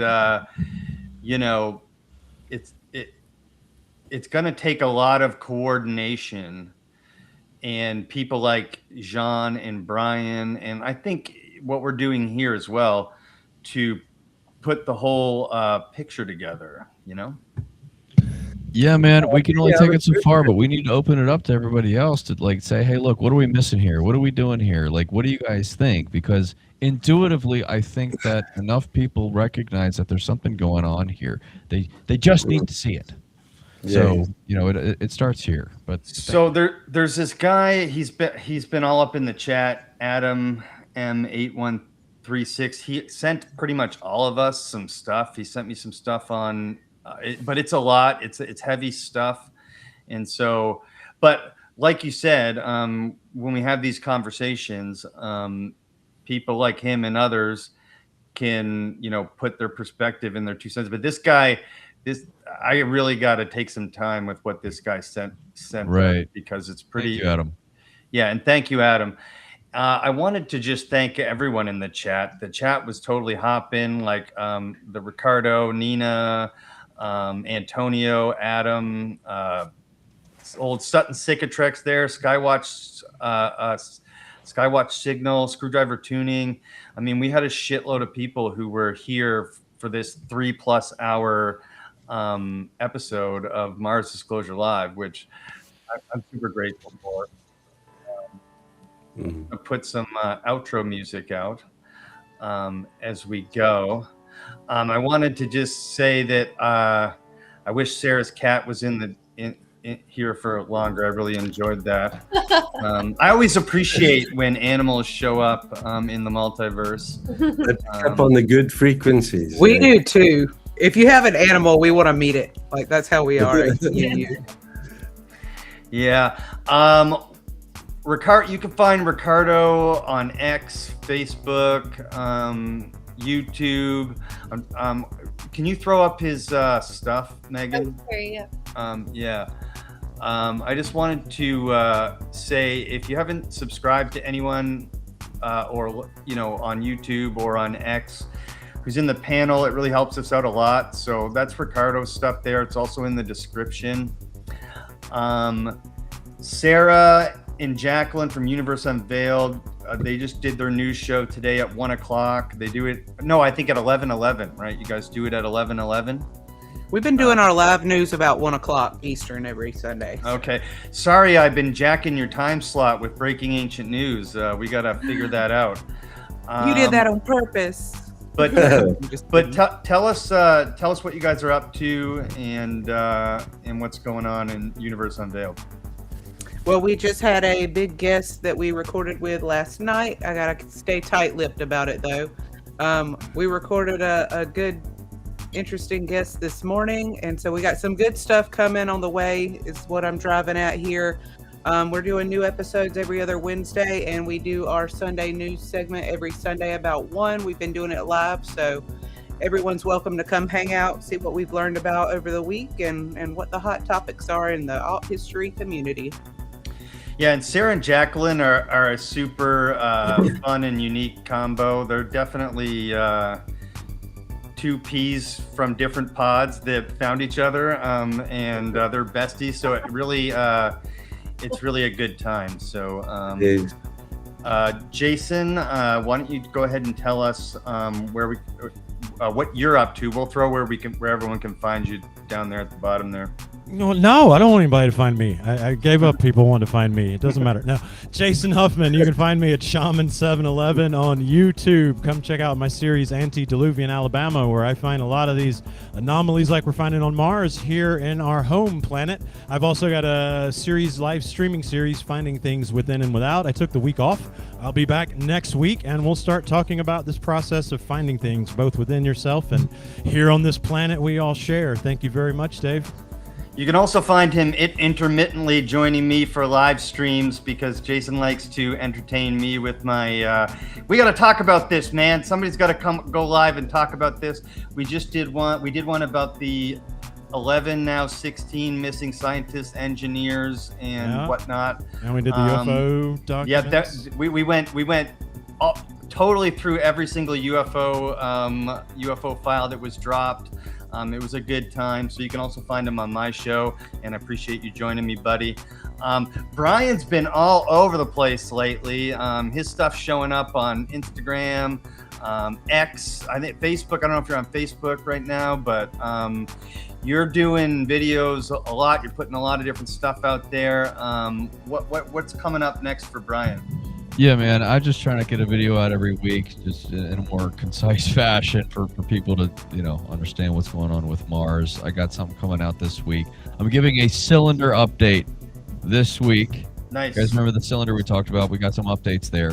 And then next week, I got my whole thing about the reshot structure. So some good stuff coming out. Awesome. And John is always chipping away down there in South Africa. He said he's showing us 1% of what he's put out there. There's a lot of people in the chat who are saying that too. Go if you want to see more of this stuff, go to John's channel. What can we expect next from you, man? Okay, if you've watched my last video, in which I found more of these megalithic blocks with holes and protrusions, blah blah blah. I analyzed that photograph. It was 5 kilometers wide by 31 kilometers long. It took me 2 days to analyze that photograph. So that video is done and dusted. I'm working on another photograph, 5 kilometers wide by 32 kilometers in length. And you must see the stuff in there. It's going to blow your minds. I'm working on that next. And people can reach me on Jean Ward Mars on X, Jean Ward on YouTube, and my blog is megalithic.mars.com. Awesome, awesome. Thanks, and guys. yeah, thank you. And Megan and I are, really proud of our show and what we've been doing lately. I think our last 3 guests cried on our show. We didn't make them cry. We're just really proud of the open and honest environment we create for our guests. We've got an episode coming out with Ty Roberts of the Total Disclosure podcast, where we go really into what modern UAP disclosure is. And he was a really interesting, really knowledgeable guy who's connected to like almost everyone in ufology, and he knows all the whistleblowers, and he was a really interesting guy. We've also got an episode coming out with Ryan Barthel on Friday. He's the producer of the Matt Bell podcast. You got Ryan on? That's cool. We did, and he's a great guy. He can shoot the shit about a lot of different things. We even had a whole conversation about Disney, but we talked about lost ancient civilizations, UAP, UFO disclosure, that kind of thing. Cool. Ryan's a fun guy. He is a fun guy. And the following week, we've got Sarah's counterpart, Jacqueline from Universe Unveiled. And Jacqueline is, I'm not kidding, one of the, if not the most brilliant person I know, as far as like being able to speak on and know about pretty much everything. And say what? Got a big brain. Yeah, it's ridiculous. And she shared a bunch of stuff, a bunch of insights about the future of AI with us. We also talked about consciousness and death. She worked as a palliative care nurse for like 12 years and has been with thousands of people who have transitioned to the other side. And it was a really, really deep discussion that I think everyone will enjoy. So, but yeah, Megan and I got lots going on. So please like and subscribe, right, Megan? Oh, yes, please. Thank you. And that's all we got for today. Fuck, 3.5 hours. Let's go. I actually thought today was going to be shorter. I didn't be happy about it or anything, Dave. I apologize. They're not all going to be this long, I promise, guys. I was actually in my mind going, oh, this one's going to be like an hour and a half. But I enjoy these long form discussions. I think, look, the chat is, shows that, there were people who were here the whole time. They were like, I'm going to be making dinner, but I'm still listening, that kind of thing. So I think we're doing something good here. What's coming up, Brian, for next time? We're going to get into Cataclysm Part 2. We're going to get into what I believe is the reason for the destruction of the Mars atmosphere. Yes. And some of you may cry. We got to go through the details necessary. Some of you are going to cry if you know what happened. Oh, no. I stayed up for 3 nights. So after I learned this, and this is why I made the Yeah, it's shocking. And one of these days, Oleg wasn't here. He's studying for his exams right now. He's got exams on Monday and Tuesday. I was wondering He's in university. But I'd like to have him present what he presented on my show, which just dropped on Friday, about the relationship of the golden ratio to the solar system itself, because I think it's relevant to our discussion, and it does involve catastrophism on the scale of the solar system, which I think relates. So we'll have Oleg back in 2 weeks. That is May 31st. Is everyone down for that? Yep. That's not Memorial Day, so. Thank you, And Dave. that's the day of the second full moon, isn't it, of the month? That's quite the date there. Yeah. All right. Great. Let's go. Let's And do new it. moon was last night, too. We got Yeah, it sure was. going on. Yeah. All right, We're everyone. aligned. Our next Like- 19 years have been set. We're stuck with each other's, guys. That's Let's do it. Just 19? Oh my god. I'll be, I don't know, 63. Jesus. Light, love, truth. That's what we're trying to do here. So until next time, love you guys. Be the